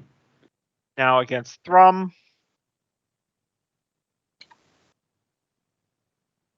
All hits. I'm gonna say you're rolling pretty good today. Yeah, because like they got +8, which is nice, but I've missed you guys with higher bonuses. Does the 18 hit? No. Okay, so you just take 6 slashing, which is halved. And now, everyone's favorite moment when everyone attacks Fergus. Yeah. Am I getting 2 people attacking me? Yep. All right, I almost forgot. Hold on. Their regeneration actually does work this round. That hammer does force damage.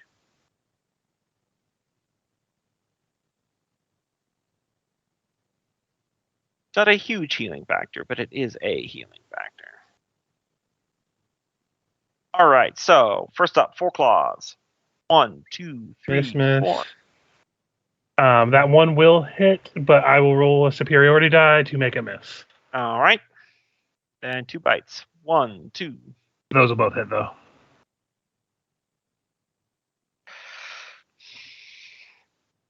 All the nibbles. Let's see.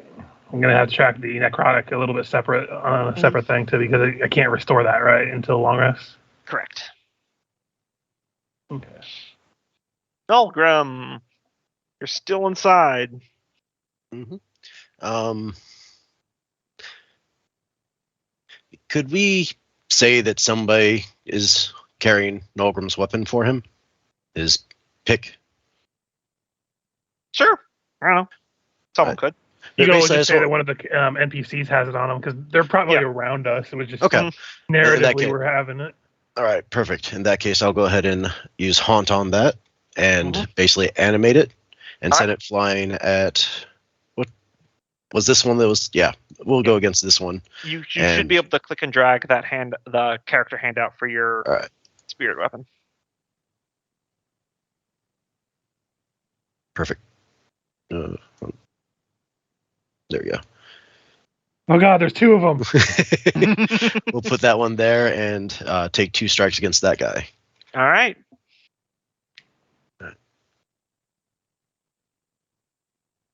The sound of a slide flute echoes throughout. Woo! Second one will hit. Doing 17 damage, and if he 9 damage? or yeah, sorry, 9 damage. I was looking at the attack. I think with that, he'll use his move action to pop out of the guy. All right. And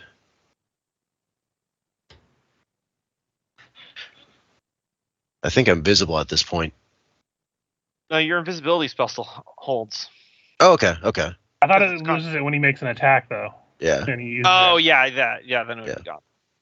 Yeah, and this is the greater invisibility, and otherwise, holy fuck. No, Yeah. it's not greater. So, yeah, you'd be visible at this point. Did he make an attack or cast a spell? It counts as both. Yeah. Oh, okay. And then sorry, Fergus. I have to basically share a square with Fergus to Oh god, ew, ew, ew, ew, No. ew. but I could help you out. Just do it potentially. before I regret it. All right, Don't you need an and action to possess someone, or is it a bonus action to summon? that bonus weapon? action to possess. Damn. All right. Yeah. Just So- like, ew. You possess Fergus. Yep. He just dives into your chest and disappears. I just hold up a finger to the vampire dwarves. I need a minute. And in your mind, because we can speak telepathically, trust me, this is just as awkward for me. I'm so sorry it comes to this, but we might have to get used to this. You hear that that dwarf Feratu go, "Did something come out of me and go into you?" Listen, don't think too hard about it. That's not how this is supposed to work. Why was it blue? Why wouldn't it be blue? Anyway, Thrum, back at the logical side of the party. Oh my god. Scooby Doo's. I swear we're always splitting up between old and young. We're down here, they're up here. That's just batshit crazy and normal. Alright, he's gonna whip this guy next to Haskell. Oof. It's not, well, advantage because it's Oh, right. Yeah, then. ability. I always forget to use it. There's no way that they're gonna. Yeah. Alright, so he's grappled with a little damage. Which one next to Taskell? Because they're both next to Taskell. I'm gonna go with this one that's farthest Alright. away. And he's grappled. He takes a little extra damage. If I hit. Second one will miss, but the first one will definitely hit. For 14 damage. Beating the tar out of this one. And I believe that's your turn? Yep. Taskell. Mm-hmm. I guess I'll resolve the spirit weapon first. That'll miss. Yep.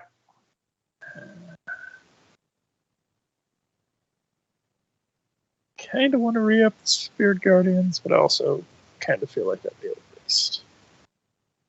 But I'm also at half health.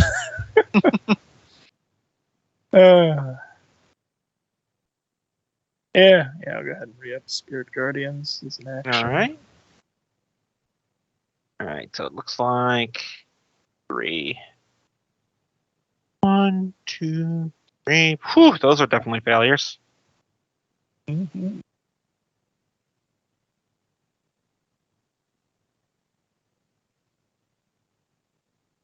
Yep. 8 more, 8 more radiant damage. That'll put a stopgap in their healing. All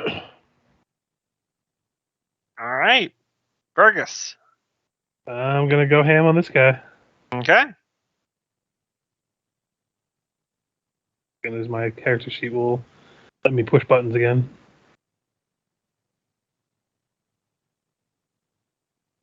That'll miss. 15.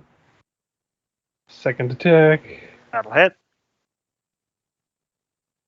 That'll be 23 points of damage, not counting the poison. Very badly hurt, beyond bloodied. And then bonus action, just gonna stab it with my mithril dagger. All right. That'll hit. 7. Extremely rough looking. I guess I will just put you my point to ask. Does it look like my mithril dagger is doing much to him, considering it's not magical? Looks like it's doing full damage. Okay. Because I know some things are resistant to Yeah. magic, non-magical things. With the I think nasty, we've run into a few things. Yep, but so far these guys seem like they're just taking full hits from everything, Gotcha. except for poison, because Yeah. circulatory system. That's my turn. All right, Freya, you still have your smite.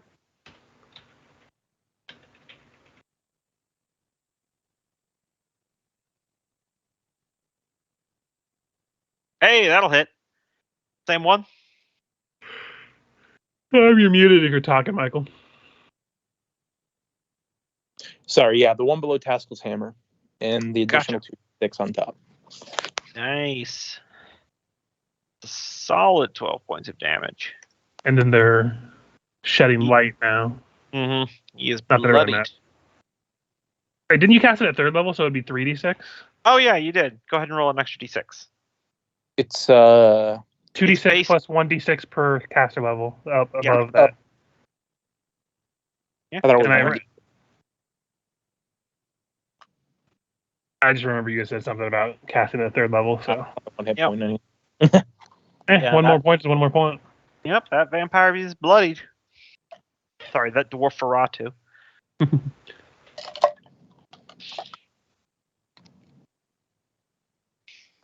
But that's it. All right. So, everyone's going to get around attacks on each of them individually. So we'll start with Thrum. So, 1, 2. 2 hits. I'm at. All right, 2 hits. And then. Oh, sorry, number 2 hits. Okay, so just the 11 damage then, and then bite. That hits. All right. Next up, we've got Taskell. Miss. That'll hit. 6 slashing on a bite for a miss.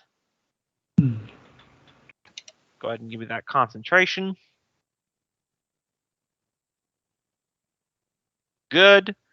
Next up, we got against Fergus / Nolgrim. 1, 2.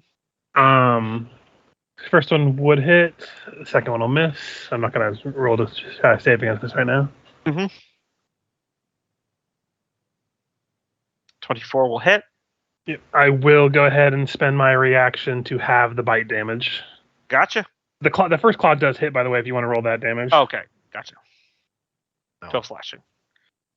I'll have the first one. So for me, yeah, I'll add mine. Gets a little weird. Yeah, you can calculate your stuff out. Because it there. doesn't. You being in my body doesn't reduce my damage. You just No. take damage as well, right? Yeah. Okay. And then the bite attack damage is halved, I believe. So that halves it for me as well. So it's halved again, essentially. So, Yeah. Nolgrim experiencing this fight via shaky cam. Right. And then finally, 2 claws and a bite against Freya. 1, miss. 2. Does 17 hit Freya? I actually don't know what your normal AC is. It's been a minute. Michael? Is he muted again? Probably. Sorry. With the one that's across the table sitting me. Yeah. He Oh, needs your to hit- AC's too 20. higher, so. Yes. He needs to hit a 20 to hit me. All right, so that misses. And that misses. You're good.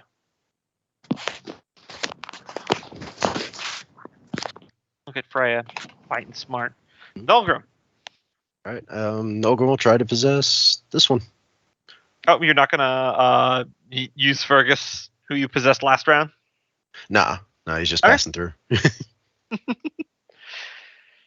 Yeah, because you have the ability that you could use your action to make Fergus take an attack with a bonus as a reaction. Oh, I think I missed the bonus part. Oh, that's a reaction I could do? I thought it was an action to. You use Oh. an action, and then he expends a reaction to do the attack. But I That's believe not you favorite, get yeah. a bonus equal to your, want to say charisma Yeah, modifier? Let me read that again. Yeah. Because I know you can do the same thing to enemies. That's just. I could use my action to force a creature to make an immediate attack weapon attack. Adding my aspect modifier, so adding 4 to it. So yeah. Mhm. Actually, let's go ahead and do that. The one that Fergus was attacking previously, he'll All right, use on the his table. action to make another attack. I'll Mhm. make another attack. And he says it's a +4 to this. Yes. That'll hit. And I think it also adds plus aspect to the damage. Let me see. Well, before that, it'll be 14. So Yeah. This will be very important if it adds the aspect to the damage or not.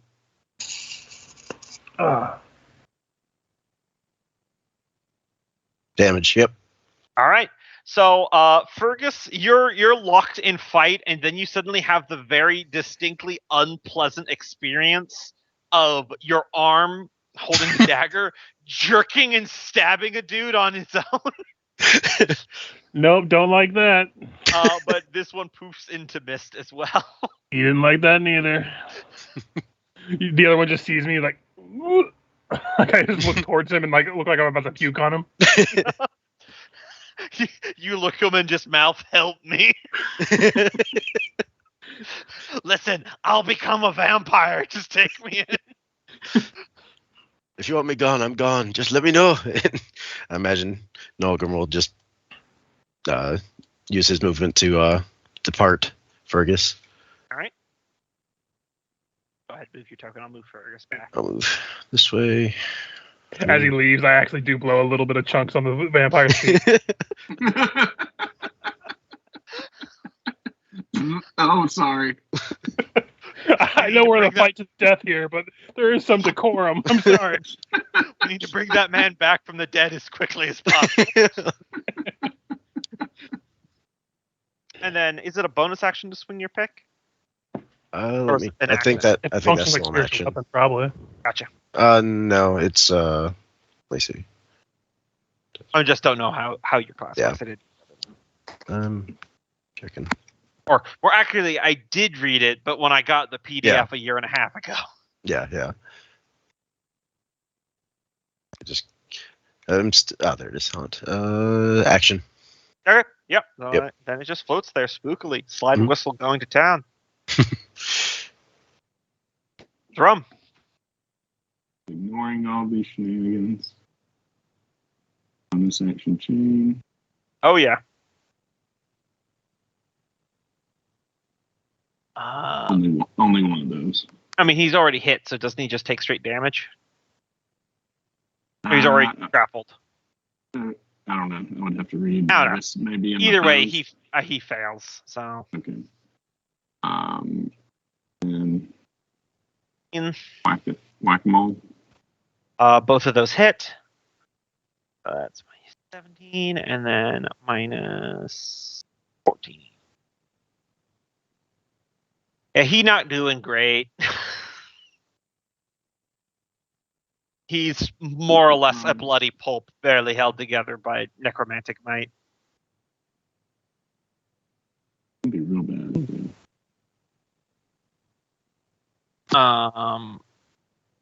Pascal. Oh, did I forget to roll for the Spirit Guardians their last turn? Yeah. Oh god. Oh, did you put Spirit Guardians back up? Yeah, that's Nice. So, all right. So this guy takes more, and this guy poofs into mist.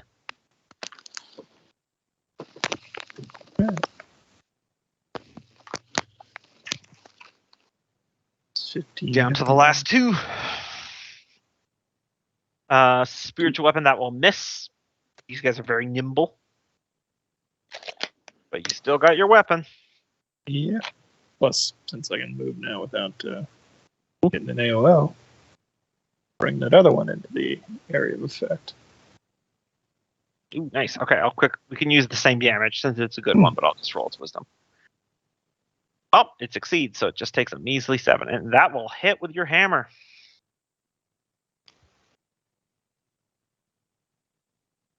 Totally. When it connects, it connects. Mm-hmm. All the vampires are bloodied and looking bad right now. Fergus. So bonus action, I am going to look at the one down below me with insightful fighting. So, They roll deception. yeah, deception, and I roll an insight. 12. I can't roll lower than 8, so that'd be 15. So, yep, I can get sneak attack on the target, even if I'm the only one threatening it. Gotcha. So I will make 2 attacks. First attack, 16. I will roll a superiority. That'll hit. 17. Okay. Down to 1. So that'll be 16 points of damage. And one more for good measure. That'll hit. Ignore that sneak attack. I forgot to uncheck the box, so it's just No 7 worries. more points. He's looking so very, very bad. Freya. Which one looks worse, the one above Tactical or the one below Fergus? definitely the one by Fergus. All right, going to peek my crossbow over the table and fire at that one. Okay.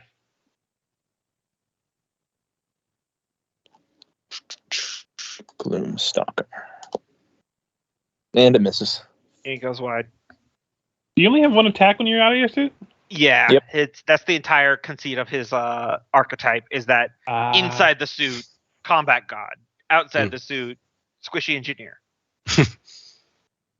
Fair enough.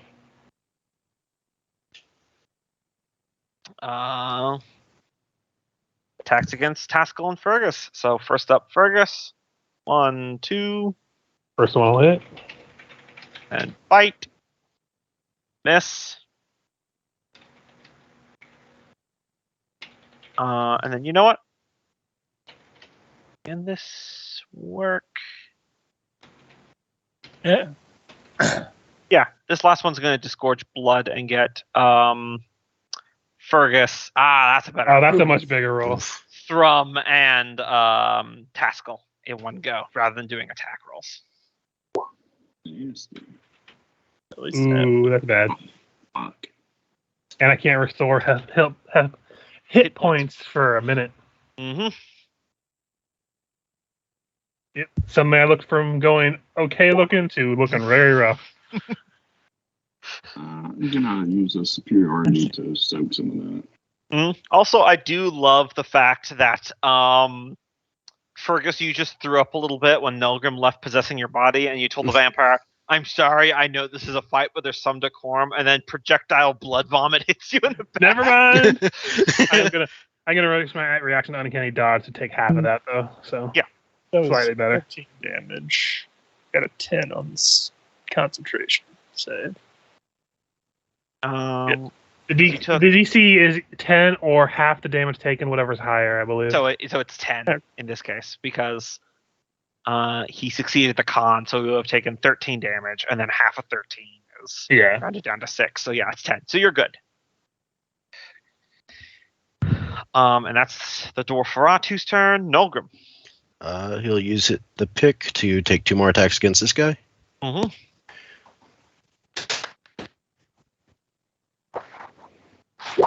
That'll hit for a solid 11. All right. Okay, second attack. That one will just narrowly miss.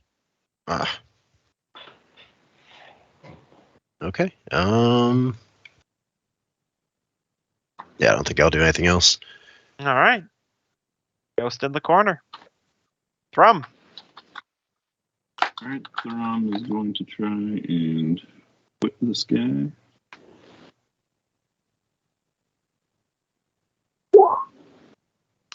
You succeed. I got a high roll, but you still succeed.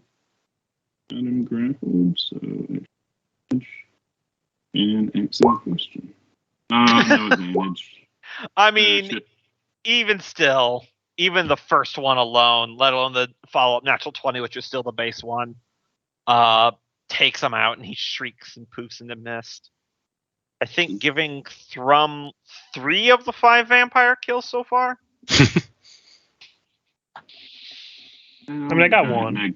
The mech sleeve is here, so that evens out. Mhm. I think I hit one once. It's okay. Me and Thrum are really only good for single target enemies, so Mm. when it comes to groups, we're useless. Taskell. Taskell is the long number for. I mean, Franny can fireball if she needs to, I'm pretty sure. I suppose first up. Not We this don't really one. know what Nolgrim does. I'm not even going to roll. He literally had 1 hit point, so he poofs just from the Guardian. Taskell's on the board. And the tavern falls into silence. Listen, I don't know much, but I do remember our talk about vampires before, and I know we need to go kill them again. And they went into this fucking barrel. Okay, everyone look at me. There's nothing living here. Fair point. Hey. Nilgrim, you want to take a peek at what we're looking at? And I'll do that, and I'll just float through the barrel. And All I've right. trained for this for a long time. If we're gonna have to drink our way through, I'm your man. I'll just move your token real quick. okay. Anyways, check their pockets. Peek through a little bit more. All right. He would go and stick his face through one of the coffin lids and just see if they're formed inside and what state they're in. They're formed inside, grievously wounded, very obviously slowly regenerating. You'll Okay. wager you probably got a couple hours before they're able to function again. Nolgrim will fly back out and say, all right, they're in the coffins. They're through here. Is the barrel empty? It is. And don't worry, they've already killed the beer. I'm Would've sure been smarter Thor's to- like all of a sudden sheds a single tear through the rock. No, Thrum just shrivels back down to his normal size. Tell you what, and if they're they like- were smart, they would have left it the ale in there. Normally there would be like an investigation or something, but I feel like with Nilgrim flying all the way through, he would have been able to spot the secret door latches, so I'll just reveal it. And actually, probably what triggered him because Mhm. mage hand. So yeah, it's just like a wooden tunnel. Blue Secret. Secret door into a back storeroom. Filled with Gotcha. coffins. So I forget, in stop. 5e, is it a thing where you actually have to kill them with a wooden stake when they're in their coffins, or you can just kill them with anything once they're in their coffins? Traditionally decapitation or burning. Wooden stake would just put them into a comatose state. Well, I got an axe. I was gonna say, Thrum, you want to come take care of some business? I'll just start pushing open the lids for people to start hacking Yep. away. No rolls or anything. It's just it's a solid 10 minutes of grisly work, but eventually they're all reduced to ash. Plus side, new base. We might have had secret door. Yeah, we fought some vampires, but now we have a secret base that, honestly, is probably the most secret we can probably get. Hell yeah. In the smog zone, so you might want to take care of that. Oh if yeah, that's we're gonna have to what deal with you're that concerned about. first. But Look, every new neighborhood has an issue. Okay. Yeah. listen, we Sometimes. just need to start an HOA and then report everybody for every little insignificant detail. Not in my backyard. Fucking NIMBYs. But it's in my Sir, backyard, not your backyard. I hadn't noticed the. Your fence is a centimeter too high. I need to be able to see inside your yard at all times. Mhm. I didn't notice the rider on their bite, so I have no idea how much my max HP is lowered by. We'll just Fine. say half of whatever you've taken, or something like that. I don't know. My damage I've taken for non-regenerating is 17. Yeah, then we can just go with that. We want to just make it like a shared 17 each. Sure, why not? Because I think he was hit with the bites about as much as I was. So Yeah, and Thrum would be half that for 8 because rage. No, it's the necrotic damage, so never No, mind. they're necrotic. He got slapped for like a good 20 Mm-hmm. off of necrotic. before we're probably going to be not ending the session, but leaving the map and stuff. I would investigate this place to see if there's anything else undercovered that I can uncover. Jesus, I can't talk today. No worries. Well, short rest after that too, while we were sort of lightly investigating the place. Welcome would probably actually be like floating through some walls just to see if there's any more hidden chambers. Yeah, it's just this. I mean, Okay. they're vampires, but they're also dwarves, so they probably still like shinies. So I figured I'd Yeah. check. Yeah. Worth checking. Do any of them have gold-plated vampire teeth? None of them do. No. What kind of dwarven vampires are they?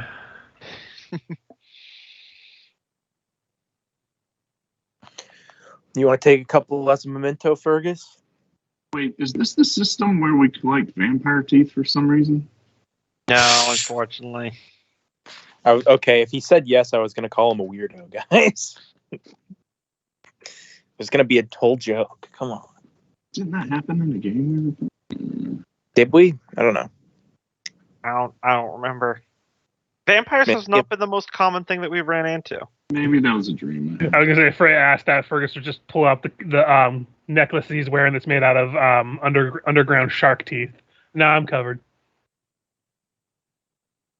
If you take one off, does one of the sharks appear? No, unfortunately, that'd be cool though. No, that was a movie. What's a movie? It's like a play, but on crack. What's crack? In the secret compartment with the vampires D&D searching drugs. around, you do find about 885 copper pieces. So not a huge deal. An embroidered silk robe, and a very nice set of chainmail that you assume is magical because it has not dimmed at all. Chainmail. Chainmail. Okay. What's the embroidery on the robe? Is it just like a design? It's just like a design. It's just Okay. It's expensive. Gotcha. You could probably sell it for 250 gold pieces. Trying to see if I have detect magic. Yeah, chainmail's Nolgrim heavy. would possess the robe, so it basically looks like it's on him. Well, it will be on him effectively. But always flowing. Yeah. Just Take Ooh. that off. You look ridiculous. Iago's standing there as you're doing your ghost routine. He goes, Nolgrim, I am glad you're taking this whole you're dead thing well, but you are dead. So Trust me, from what I was spared from, I'm going to enjoy this as much as I can. this is like a stuffing your feelings thing. Stuffing my feelings and basically enjoying the relatively good things before it potentially goes bad. Hey, Iago, you remember that book he always carries and he's always talking about revenge for people who have wronged dwarves? Yeah. Yeah, if he can't fix all of that, he goes to super hell. I see. So yeah, he's fucked either way. Ooh. And with that, Nolgrim from somebody's pack will pull out one of the Skizriel cloaks and Yep. wear it like the classic ghost. Like, I understand as a Oh, player why this is a lot of fun, but like from an in-character universe, like everyone else is like, "Oh man, this guy's coming apart at the seams." Like, He probably is a bit. I mean, again, Like, you- this is This the is behavior of stupid, man. someone who's fully passing into hysteria. Oh, yeah. I mean, Yeah. if If he's it- flipping so out this it much just after. tell him straight up, look, we didn't get you out of super hell. You're going to super hell, but So the chainmail is magical. The identify spells was needed to identify it, but I know artificers have that they can do as a ritual, so I'll just tell you, it is a chainmail of acid resistance. So while wearing this, you have resistance to acid damage. It does require attunement, but don't forget you have those forge hammers if you want to take that magic and put it on a pre-existing armor.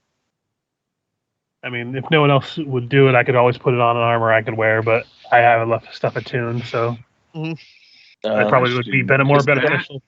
just Thrum wear Can armor. that go on? Can that go onto Thrum's armor? Your body, yeah, it's an item. Oh god, that would be so. So we're gonna have to hit you with a hammer a few times. It feels more like a ritualistic flogging is needed. Maybe we can make a big stone piece of armor we can fuse to your stone. You know, you're rifle. talking about ritualistic flogging. That seems like something. One of the reasons why one of your ex-wives left. So this is also an option. I could just Oh yeah, absorb you the magic. you can just consume the enchantment yourself Yep. as well. But now I'm also imagining to get it out of me. You're basically hitting me with that hammer and extracting. An Nope, you're acid- not an item. If you consume that magic, it's gone. It's gone. Fair. I guess magical acid could hit you, right? Because you're incorporeal. Acid Well, damage is separate from. Yeah. So I've got resistance against non-magical, slashing, piercing, bludgeoning damage. Mhm. But no resistances to like any of the elemental damages. Oh, you're not I- just a slash. Positive. No, still I'm chemically immune to reactive. poison and the poison condition. Mhm. But yeah, I'm not. I'd have no like elemental resistances. Thrum would like it because I already have to use an attunement for my rock skin. Go for it. That would give it another bit. Yeah. I would say Thrum is probably the best choice. All right. So you're going to consume one of your runic forge hammers to destroy the chainmail and put the acid resistance on Thrum. Correct? Is that Sounds cool like with y'all? Yes. Yeah, All right. go for it. Bing, bang, You're already boom. resistant to a lot of stuff, so might as well add some more buffs to it. Thrum goes, that cool with y'all? And then it's already done. Frey's already bing banged his chest. Yeah, now cool y'all, and just Freya just leaps from above me and just hammer armor smack into the head of Thrum. Yep. So I will add the acid resistance to the item sheet. You can note that down on your sheet. I know it's a couple minutes early, but we probably want to call it here because I need to go here in a couple minutes.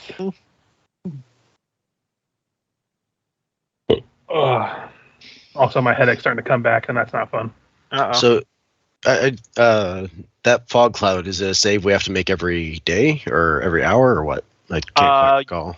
You haven't do we been not in know? it long enough to know yet. Okay. That's fair. Is it in the tavern with us? Yes. Yeah. This place isn't airtight. For this funky shit to your soul. Mm-hmm. For next week, I want to let you guys know that I'm not gonna be able to make it next week. So Okay. something else for Wednesday probably. No worries. Well, I'll Okay. still be here, so I got nothing to do. And Got then a- Gombo, I can either run Crimson Throne the next week, or I can just continue with Dammerhall, whatever you want to do. Okay, we'll see how the time goes. If we wind up doing D&D stuff, but we also, I'm not sure if anyone else bought it, but I bought that Castle Crashers game if we wanted to have game night. I did not buy it. We also have the second half of that Dungeon Crawl Classics that Oh yeah, we I finished forgot up. about that. Yeah. Michael was the one that was missing from that one, so we can always just jump straight in. Sounds So- good to me. That's an easy run for me. Mhm. Yes, unfortunately, Curse of the Crimson Throne will be paused. Unfortunate, because we're probably going to get into some combat, but we've been very combat Yeah. interactive. First shifting. Because we unfortunately, us, not you, the game master, us, the players, fucked around for an entire session. That's on us. I mean, I understand. I think it was written for PCs who are less afraid of the cops. That's fair. I mean, I'm not even afraid of them, but we kind of got into that side tangent of me trying to look for my kid. Mhm. But I mean, it works because that also is a way to kind of bind our characters together. Yeah, 'cause for sure. before We We- didn't really have any. Oh no, I like everything. Yeah, it definitely has that character buy-in now because it's like Yeah. we We're all fought connected. together. We want to help him out. Mhm. Especially something like this. How could you not?